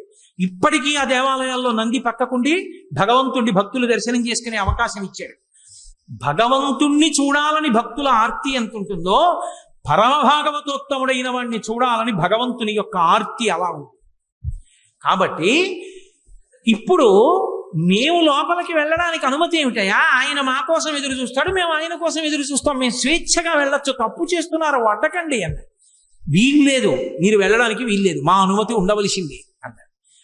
మీ అనుమతి ఉండవలసిందేనా? మీరు ధూర్తతనంతో ప్రవర్తించారు, మీ యొక్క పరిధిని అతిక్రమించారు, అందుకని ఈ పదవికి మీరు పనికిరారు, మీరు ఈ పదవిని విడిచిపెట్టి భూలోకంలో రాక్షస యోనుల యందు పుట్టండి అని శపించారు. వీళ్ళు పెద్ద అలజడి చేస్తూ అయ్యో నా పదవులు పోయి మాకు శాపవాక్కు విడిచిపెట్టారు, ఎలా పోతుందని పెద్ద బాధలు పడి కేకలు వేస్తూ వాళ్ళ కాళ్ళ మీద పడ్డారు. శ్రీ మహావిష్ణువు బయటికి వచ్చారు. స్థితికారుని యందు ఒక ప్రజ్ఞ ఉండాలి. స్థితికారుడు అంటే పరిపాలనాంశ ఉన్నవాడు. విష్ణువు పరిపాలనాంశ. ఒక్కొక్కసారి పని చేయించుకునేటప్పుడు ఇలా చూపించి చేయించాలి. ఒక్కొక్కసారి మీరు తప్ప ఇది ఇంత బాగా ఎవరు చేయరు, అందుకు మీకు అప్పచెప్తున్నాను అన్నారు. ఒక్కొక్కసారి మీకు ఇంక్రిమెంట్ రాద్దాం అనుకుంటున్నానండి, మీరు చేసే పని చూసి ఎంత బాగా చేస్తారంటే ముందు రోజు చెప్పి 3 రోజులు పోయాక పెద్ద పని అప్పచెప్పాలి. ఒకసారి బతిమాలి చేయించుకోసారి, ఒక్కొక్కసారి చూపుడు వేలు చూపించి పని చేయించుకోవాలి. అంతేగాని అస్తమానం అధికారం ఉందని చూపుడు వేలు చూపిస్తానంటే వాడు సమయం చూసి సెలవు పెడతాడు, అప్పుడు లేనిపోని ప్రమాదాలు వస్తాయి. అందుకని స్థితికారుడు పరిపాలనాంశలో ఉన్నవాడు ఎలా ఉండాలో అలాగే ఉంటారు విష్ణువు. అందుకే అన్ని వేళలా పెత్తనంతో ఉండరు. భృగు వచ్చి వక్షస్థలం మీద తంతే ఏమీ తెలియని వాళ్ళ అయ్యో పాపం మీ కాలు నొచ్చుకుందేమో అని కాలు పడుతున్నట్టుగా అరికాల్లో ఉన్న కన్ను నొక్కేస్తారు. అది స్థితికార లక్షణం అంటారు. అంటే పరిపాలనాంశయందున్న వాడికి అది తెలిసి ఉండాలి తప్ప నేను అధికారిని అంటే లేనిపోని ఉపద్రవాలన్నీ వస్తాయి. కాబట్టి ఇప్పుడు ఆయన ఏమీ ఎరగని వాళ్ళ బయటకు వచ్చాడు. సర్వజ్ఞుడు, ఆయనకి తెలియదా ఏమైంది, ఎందుకు వస్తున్నారన్నారు. జయ విజయులు అన్నారు, అయ్యా మేము ఇలా శాపం ఇచ్చాం, మా ఎందు ఏమైనా దోషం ఉందా అని అడిగారు.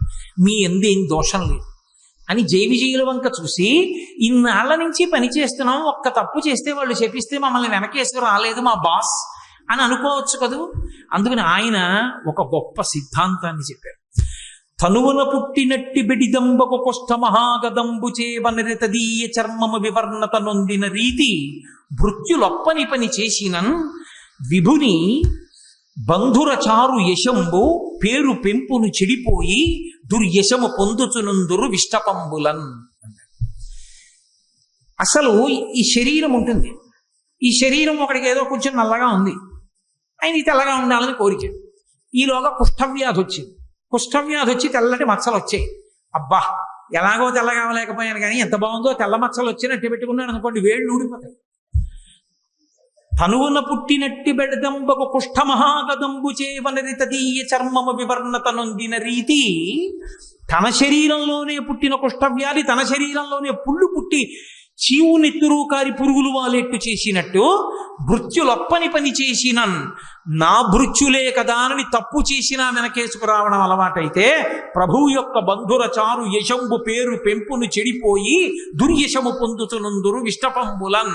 అర్థం పర్థం లేకుండా ఎన్ని తప్పులు చేసినా వెనకేసుకు రావడం అలవాటైపోయిన ప్రభువు చిట్ట చివరికి అపకీర్తిని పొందుతాడు. తప్పు చేస్తే తప్పు చేశామని చెప్పవలసిందే, లేకపోతే నా ధర్మం పోతుంది. వాళ్ళకి అవమానం జరిగింది, అవమానం జరగడానికి కారణం మీరు నా భృత్యులని వెనకేసుకొస్తే నా ఒంట్లో పుట్టిన కుష్ఠరోగాన్ని అట్టిపెట్టుకున్నవాడిని అవుతారు. ఇప్పుడు నేను మిమ్మల్ని వెనకేసుకు రాకపోతే మీకు బుద్ధి వస్తుంది, లోకానికి బుద్ధి వస్తుంది, తెలుసుకుంటారు అహంకారం ఎంత ప్రమాదకరమో. కాబట్టి అనుభవించవలసిందే. మీరు 3 జన్మలు రాక్షస యోనుల యందు పుట్టండి. 3 జన్మల రాక్షస యోనుల యందు పుట్టి వాళ్ళని నిగ్రహించిన పాపం పోయిన తరువాత నా చేతిలోనే సంహరింపబడి తిరిగి మీ స్థానములను మీరు అలంకరిస్తారు. అప్పుడు మీకు ఈ అహంకారం పోతుంది. అహంకారం పోవడం అంటే అంత తేలికండి. అహంకారం పోవడానికి ఎన్ని అవతారాలైనా స్వీకరించవలసి వచ్చిందో చూడండి. తప్పు వాళ్ళది, అవతారాలు ఆయన. సీతమ్మ తల్లిని పోగొట్టుకుని ఒక అవతారం, శిశుపాల దంతభక్తుల్ని చంపడానికి కృష్ణ భగవానుడిగా శిశుపాలుడితో రాజ్యం సభలో నానా మాటలు అనిపించుకుని ఒక అవతారం. ఇన్ని అవతారాలు ఎత్తి మళ్ళీ తన భృత్యుల్ని తాను తెచ్చుకున్నాడు. ఎంత దయ కలిగినటువంటి స్వామి అవతారంలో. కాబట్టి ఇప్పుడు వాళ్ళు రాక్షస యోనుల యందు జన్మించాలి. వాళ్ళు రాక్షస యోనుల యందు జన్మించడానికి యోగ్యమైన కారణం ఒకటి కల్పింపబడాలి. ఒకనాడు కశ్యప ప్రజాపతి ప్రదోష వేళలో జపం చేసుకుని అగ్నికార్యం చేసుకుంటున్నాడు. ఆయన భార్య అదితి దితి ఇద్దరు ఆయన భార్యలే. అదితి యందు దేవతలు పుడతారు, దితి యందు దానవులు దైత్యులు పుడతారు. దితికి ప్రదోష వేళలో కామాతురత కలిగి ఆమె భర్త దగ్గరికి వెళ్ళింది. మా తండ్రి తన కుమార్తెలందరినీ నీకు భార్యలుగా ఇచ్చాడు, అందరికీ సంతానం కలిగింది, నాకు సంతానం కలగలేదు. ఎక్కడైనా కులస్త్రీ తన భర్త వలన సంతానాన్ని పొందాలి అని కోరుకుంటుంది అని ఒక అద్భుతమైన మాట చెప్పింది. ఆవిడంది, ఏమయ్యా, అసలు దీపించిన దీపముచే దీపము 2 కాక సికి 1 అయ్యున్ అంది. భర్త యొక్క తేజస్సే భార్య యందు ప్రవేశించి మళ్ళీ కొడుకుగా పుడుతుంది. ఈ పుట్టిన కొడుకు ఎవరు? భర్త యొక్క తేజస్సే. కాబట్టి భర్తయే మళ్ళీ కొడుకు రూపంలో ఆమె శరీరంలోంచి బయటికి వస్తాడు. అది ఆడదాని హక్కు, భార్య యొక్క హక్కు. దాన్ని కాదు అనడం ఎలా? కాబట్టి నువ్వు నన్ను అనుగ్రహించి నాకు సుఖాన్ని ప్రసాదించి నేను అయ్యేటట్టుగా అనుగ్రహించు అందాడు. అంటే ఆయన అన్నాడు, తప్పకుండా ఇది కోరరాని కోరిక కాదు, ఒక భార్య భర్తని అడగవలసిన కోరిక. కానీ సమయం అనే ఒక మాట ఉంది కదా లోకంలో. ధర్మం దేన్ని ఆశ్రయించి ఉంటుంది అంటే కాలాన్ని కూడా ఆశ్రయించి ఉంటుంది. ఏ కాలమునందు ఏ పని చెయ్యాలో ఆ పని చెయ్యాలి తప్ప ఏ కాలమునందు ఏ పని చెయ్యకూడదో ఆ పని చెయ్యకూడదు. శ్రీరామాయణం సుందరకాండలో వాల్మీకి మహర్షి అంటారు, మహాత్ములకు కూడా కోపం వస్తుంది. ఎందుకు కోపం వస్తుంది అంటే కర్తవ్యం అకృతం కార్యం సతాం మన్యుముదీరయేత్ అంటారు. చెయ్యవలసిన పని చెయ్యడం కాదు, ఏ సమయానికి చెయ్యాలో ఆ సమయానికి చెయ్యకపోతే కోపం వస్తుంది. కాబట్టి ఇది భార్యాభర్తల సంగమ సమయం కాదు. కాబట్టి నా మాట విను, తరుణి ఒక్క ముహూర్తముండు, ఇది సంధ్యాకాలము, ఈ కాలమందరయన్ భూతగణావృతుండగుచు కామారాతి లీలన్ వృషీశ్వర యానంబన సంచరించుటది అభాగ్యంబయ్యే. ఈ ఉగ్రవేళన్ రమయింపన్ నిషిద్ధ కర్మంబగు ఎలా ధర్మమున్ వీడగన్. ఓ దితి, నా మాట విను, ఇది ప్రదోష వేళ, ఉగ్రవేళ. అంటే లోకాన్ని బాధ పెట్టేటటువంటి ప్రాణులు, విషం కలిగిన ప్రాణులు సూర్యాస్తమయం తర్వాత నిద్రలేచి అన్నం తినాలి అని ఈశ్వర శాసనం. సత్వగుణం కలిగినటువంటి వాళ్ళందరూ సూర్యోదయాత్ పూర్వం లేచి సూర్యాస్తమయం వరకు లేచి ఉండాలి అని ఈశ్వర శాసనం. ఉగ్రవేళ అంటే ఉగ్రభూతములన్నీ లేస్తాయి. పాములు, తేళ్లు, జెర్రీలు ఇవన్నీ అన్నం తినడానికి బయటకు వచ్చే సమయం. దానితో పాటుగా ఉగ్రభూతాలు కూడా లేస్తాయి. కాబట్టి ఈ ఉగ్రవేళలో కామారాతి లీలన్ భూతగణావృతుండగుచు వృషీశ్వరయానంబన సంచరించుటది అభావ్యంబయ్యే. వృషభవానారూఢుడై పరమశివుడు, ఆయన కాముణ్ణి కాల్చినవాడు, ఆయన భూమండలం మీద తిరుగుతాడు అసుర సంధ్య వేళలో. ఆయన నీకు వరసకి మరిదవుతాడు. ఆయనకి స్వపరభేదములు లేవు. ఆయన వృషద్విచిత్ర తల్పయోర్ భుజంగముక్తికస్రజో గరిష్టరత్నలష్టయో సురుద్ధిపక్షభక్షయో తృణారవింద చక్షుషో ప్రజామహీ మహేంద్రయో సమప్రవర్తయన్మన కదా సదాశివం భజే. ఆయన అన్నిటి యందు సమబుద్ధితో ఉంటాడు. నా వాళ్ళు వాడివాళ్ళు అన్న భావన ఉండదు. ధర్మాతిక్రమణం చేస్తే ఒప్పుకోడు. కాబట్టి ఈ సమయమునందు భార్యా సంగమం చేస్తే లోకకంటకులైన బిడ్డలు కలుగుతారు. అధర్మం ఎందుకు చెయ్యడం, నా మాట విని కొద్దిసేపు తాళ్ళు అన్నారు. ఆమె కామాతురాణాం నభయం నలజ్జ, ఆమె తాళలేకపోయింది. ఆయన వస్త్రం పట్టుకు లాగింది. ఆయన వెంటనే వెళ్ళాడు. ఆమె కోరుకున్న సుఖాన్ని ఆమెకి కటాక్షించి వచ్చి ఆచమనం చేసి ప్రణవాన్ని జపం చేయడం ప్రారంభం చేశాడు. కొంతకాలం అయిన తర్వాత ఆమె గర్భం ధరించి వచ్చి అడిగింది, నేను గర్భం ధరించాను నీ తేజస్సు వల్ల అని.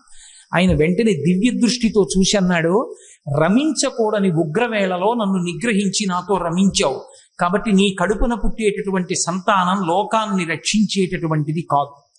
లోక భయంకరులైనటువంటి ఇద్దరు జన్మిస్తారు. వాళ్ళిద్దరూ ఈ లోకంలో ఉన్నవన్నీ మావే మేమే అనుభవించాలంటారు. ఆ కారణం చేత విష్ణువుకి విరోధులవుతారు. శ్రీ మహావిష్ణువు యొక్క చేతి సుదర్శన చక్రధారల చేత తరగబడి వాళ్ళ శిరస్సులు కింద పడిపోతాయి, వాళ్ళు కీర్తి వహించరు అని చెప్పాడు. ఆమె చాలా రోధించింది. ఆఖరికి ఆమెకి ఇద్దరు కుమారులు కలిగారు. ముందు పుట్టినటువంటి వాడికి హిరణ్యాక్షుడు అని పేరు పెట్టారు, వెనక పుట్టినటువంటి వాడికి హిరణ్యకశిపుడు అని పేరు పెట్టారు.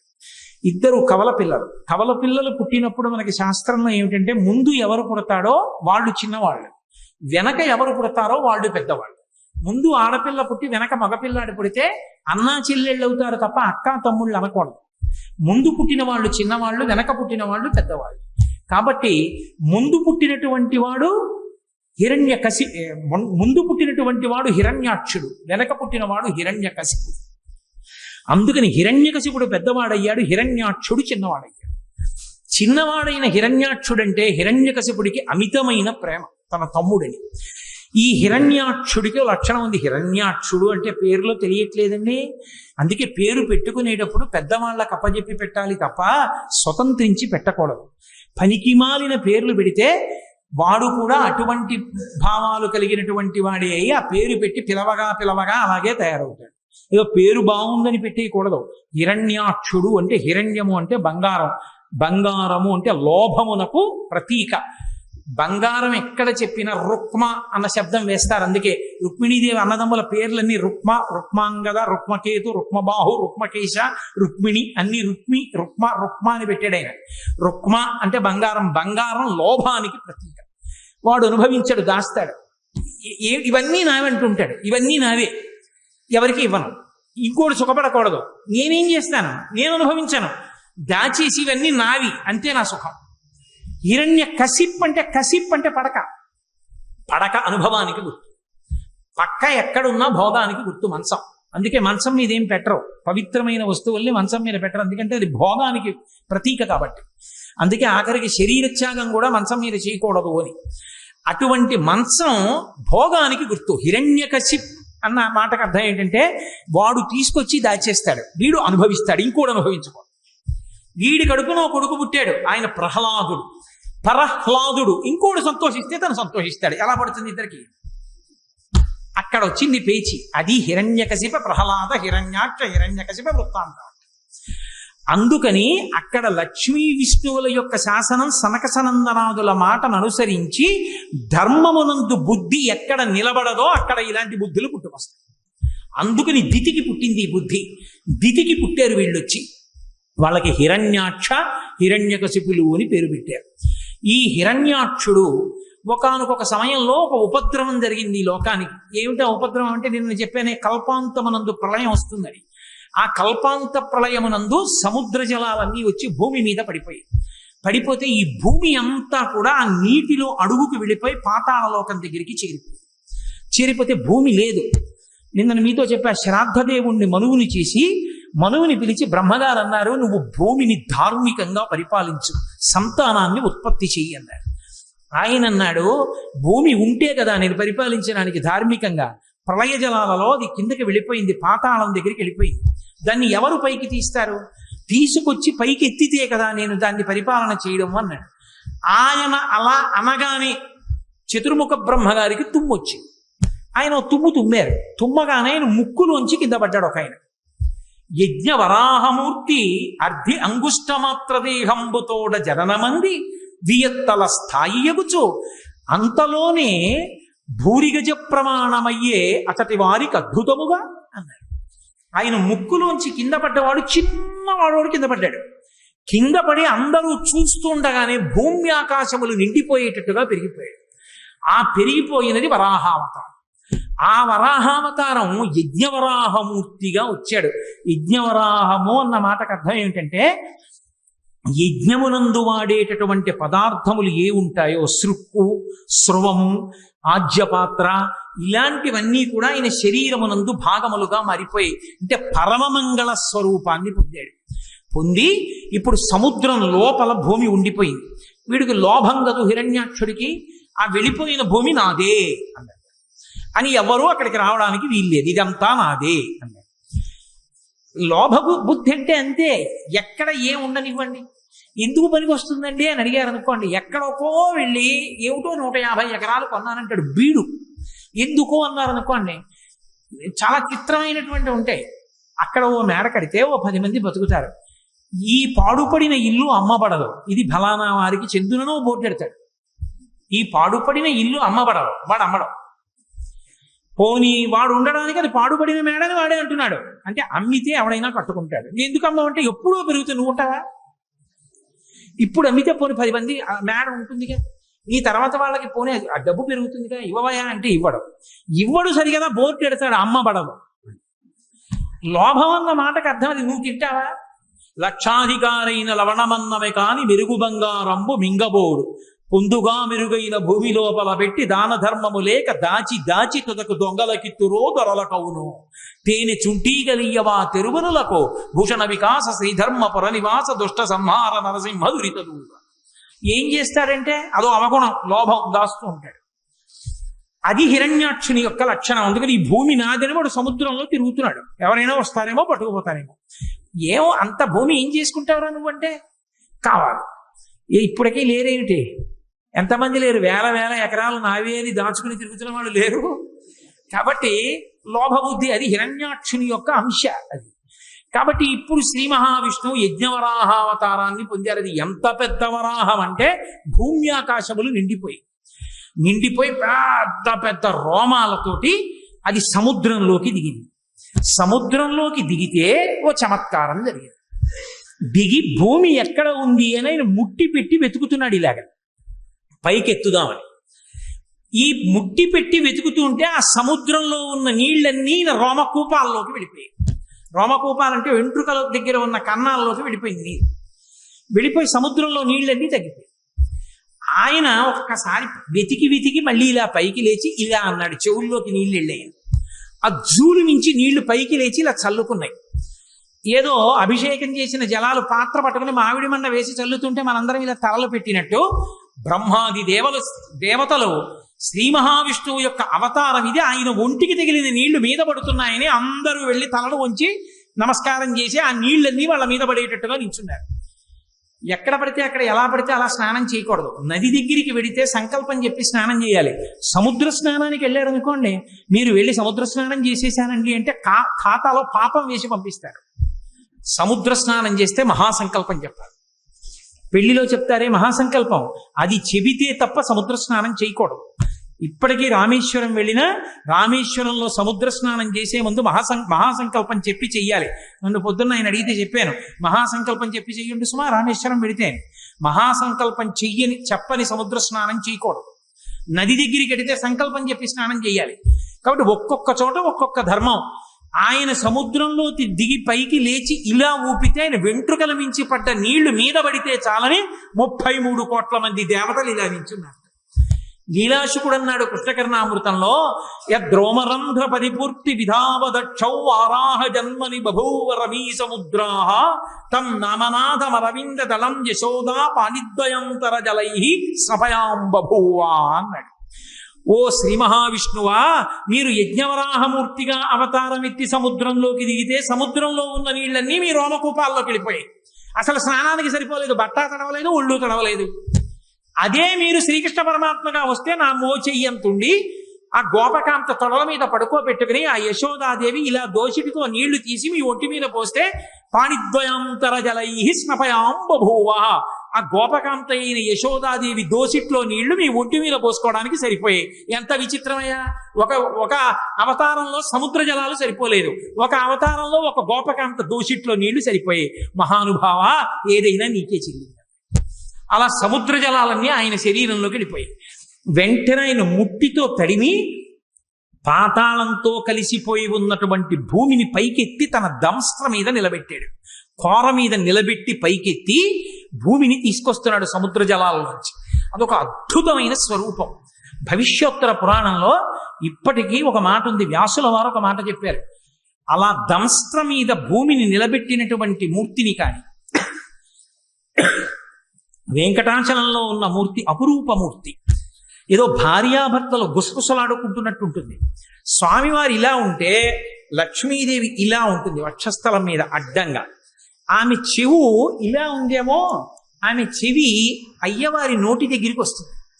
అయ్యవారు అమ్మవారితో ఏదో మాట్లాడుతున్నట్టు, ఆవిడ గుండెల మీద చెవి పెట్టి వింటున్నట్టు ఉంటుంది. అపురూపమైన మూర్తి ఆదివరాహమూర్తి. ఆదివరాహమూర్తి మీద ఒక ప్రత్యేకమైన స్తోత్రం ఉంది. ఆ స్తోత్రాన్ని నియమబద్ధంగా చదివినటువంటి వాళ్ళకి లభించినటువంటి కోరిక ఉండదు, అంత శక్తివంతం. అందుకే శంకరాచార్యుల వారంతటి వారు సౌందర్యలహరి చేస్తూ అమ్మవారి మీద శ్లోకం చెప్తూ పరమ విష్ణు భక్తుడు శంకర భగవత్పాదుడు. అందుకే అమ్మవారి పాదం సంసారం అనేటటువంటి సముద్రంలో మునిగిపోయిన వాణ్ణి పైకెత్తడంలో ఎటువంటిది అంటే, సముద్రంలో మునిగిపోయినటువంటి భూమిని పైకెత్తినటువంటి ఆదివరాహమూర్తి యొక్క కోర వంటిది అని అవిద్యానామంతస్తిమిరమిహిరోద్వీపనగరీ జడానాం చైతన్య స్తబక మకరంద శృతిఝరి దరిద్రాణాం చింతామణిగుణనికా జన్మ జలధౌ నిమగ్నానాం దంస్ట్రా మురరిపు వరాహస్య భవతి అన్నారు. దంస్ట్రా మురరిపు వరాహస్య భవతి. తన కోర మీద భూగోళాన్ని నించోపెట్టి సముద్ర జలాల్లోంచి అడుగులు పైకి వేస్తూ వస్తున్నాడు. వీడు చూశాడు హిరణ్యాక్షుడు. నాది నాదని కదు భావన, నువ్వెవడు వెతుకుపోతున్నావు నాది అన్నాడు. ఆయన ఏం మాట్లాడలేదు, భూమిని పైకి తీసుకొస్తున్నారు. భూకాంత ఆయన్ని గట్టిగా కౌగిలించుకుంది. ఈయన గదలతోటి త్రిశూలంతో ప్రహారం చేశాడు. ఇద్దరి మధ్య ఘోరమైన యుద్ధం జరుగుతోంది. ఎలా? దంస్ట్ర మీద భూదేవిని నిలబెట్టి, ఎవరి కోసం? సృష్టిలో మనుష్యులకు ఆధారం ఉండదు జీవరాశికి. జీవరాశికి ఆధారం లేకపోతే ఏమవుతుంది? ఆధారం లేకపోతే మన పాపపుణ్యాలు పోగొట్టుకునే అవకాశం ఆగిపోతుంది. పుడుతున్నాం అనుకోండి, మనం చేసుకున్న పాపం పోగొట్టుకుని పుణ్యాన్ని కొత్తగా చేసుకోవచ్చు. లేదా అసలు పుణ్యము లేదు పాపము లేదు, రెండు సున్నా అయిపోయి అనుకోండి, ఇక పుట్టడానికి అవసరం లేదు. పాపం పుణ్యం లేనప్పుడు ఇక పుట్టడానికి శరీరం ఎందుకు? ఏం అనుభవించడానికి పుట్టాలి? ఇక పుట్టడం. అలా చేసుకోవాలంటే శరీరం ఉంటేనే సాధ్యం అవుతుంది. అందుకే ఈశ్వరుడు పుట్టుక ఇవ్వడం దయ. అటువంటి మహానుభావుడు ఈ జీవరాశి అంతా నిలబడడానికి భూమిని ఉంచాలని దెబ్బలు తింటూ భూదేవిని పైకి తీసుకొచ్చాడు. అది ఆయన కారుణ్యం. అందుకే ఆదివరాహమూర్తి యొక్క స్వరూపం లాంటి దయ కలిగిన స్వరూపం ఇక ప్రపంచంలో ఉండదు. అంతటి దయ కలిగిన వాడు. నేను మీతో మనవి చేశా, అవతారము అనగానే పక్కన దయా అన్న మాట ఉంటుంది.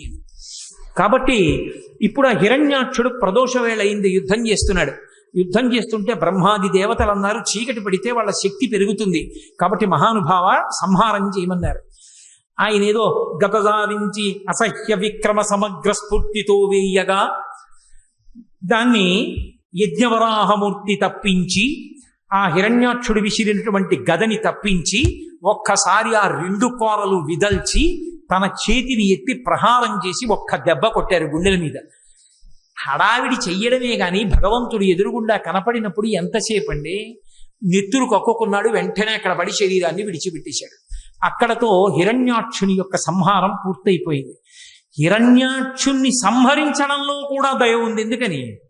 అహంకారంతో తన పదవిని పోగొట్టుకున్న జయ విజయులలో ఒకడు పొందినటువంటి మొట్టమొదటి జన్మ రాక్షసయోని యందు పుట్టిన జన్మలలో ఒకటి అదిగో ఆ హిరణ్యాక్షుడు. ఆ హిరణ్యాక్షుడుగా శరీరం విడిచిపెట్టేశాడు అంటే మళ్ళీ భగవంతుని మ్రోల ద్వారపాలకుడుగా వెళ్ళిపోవడానికి ఒక అడుగు ముందుకు వేసేశాడు అని. భగవంతుడే సంహరించి మళ్ళీ తన అక్కున చేర్చుకున్నాడు. అందుకే సంహార ప్రక్రియ యందు కూడా దయయే ఉంటుంది భగవంతునిలో. అలా హిరణ్యాక్ష సంహారం చేసినటువంటి పరమోత్కృష్టమైనటువంటి అవతారములలో ఒకటి యజ్ఞవరాహావతారం. యజ్ఞవరాహావతారాన్ని స్మరిస్తే చాలు రక్షణ కలుగుతుంది. యజ్ఞవరాహావతారాన్ని ఒక్కసారి తలుచుకుంటే చాలు మంగళం కలుగుతుంది. ఎందుకంటే అది యజ్ఞము యొక్క స్వరూపం. యజ్ఞము ఎక్కడ తలుచుకున్నా మంగళమే. అందుకే యజ్ఞ సాధనములతో కూడుకున్నటువంటి అమరికతో ఉన్న యజ్ఞవరాహావతారము యొక్క స్మరణ మంగళములకు దారితీస్తుంది. అందుకే ఒక్కసారి యజ్ఞవరాహమూర్తిని తలుచుకుని నమస్కారం చేస్తే చాలు. పోతన గారి జీవితంలో ఒక అద్భుతమైన ఘట్టం. పోతన గారు పర్ణశాలలో కూర్చుని భాగవతాన్ని ఆంధ్రీకరిస్తున్నారు.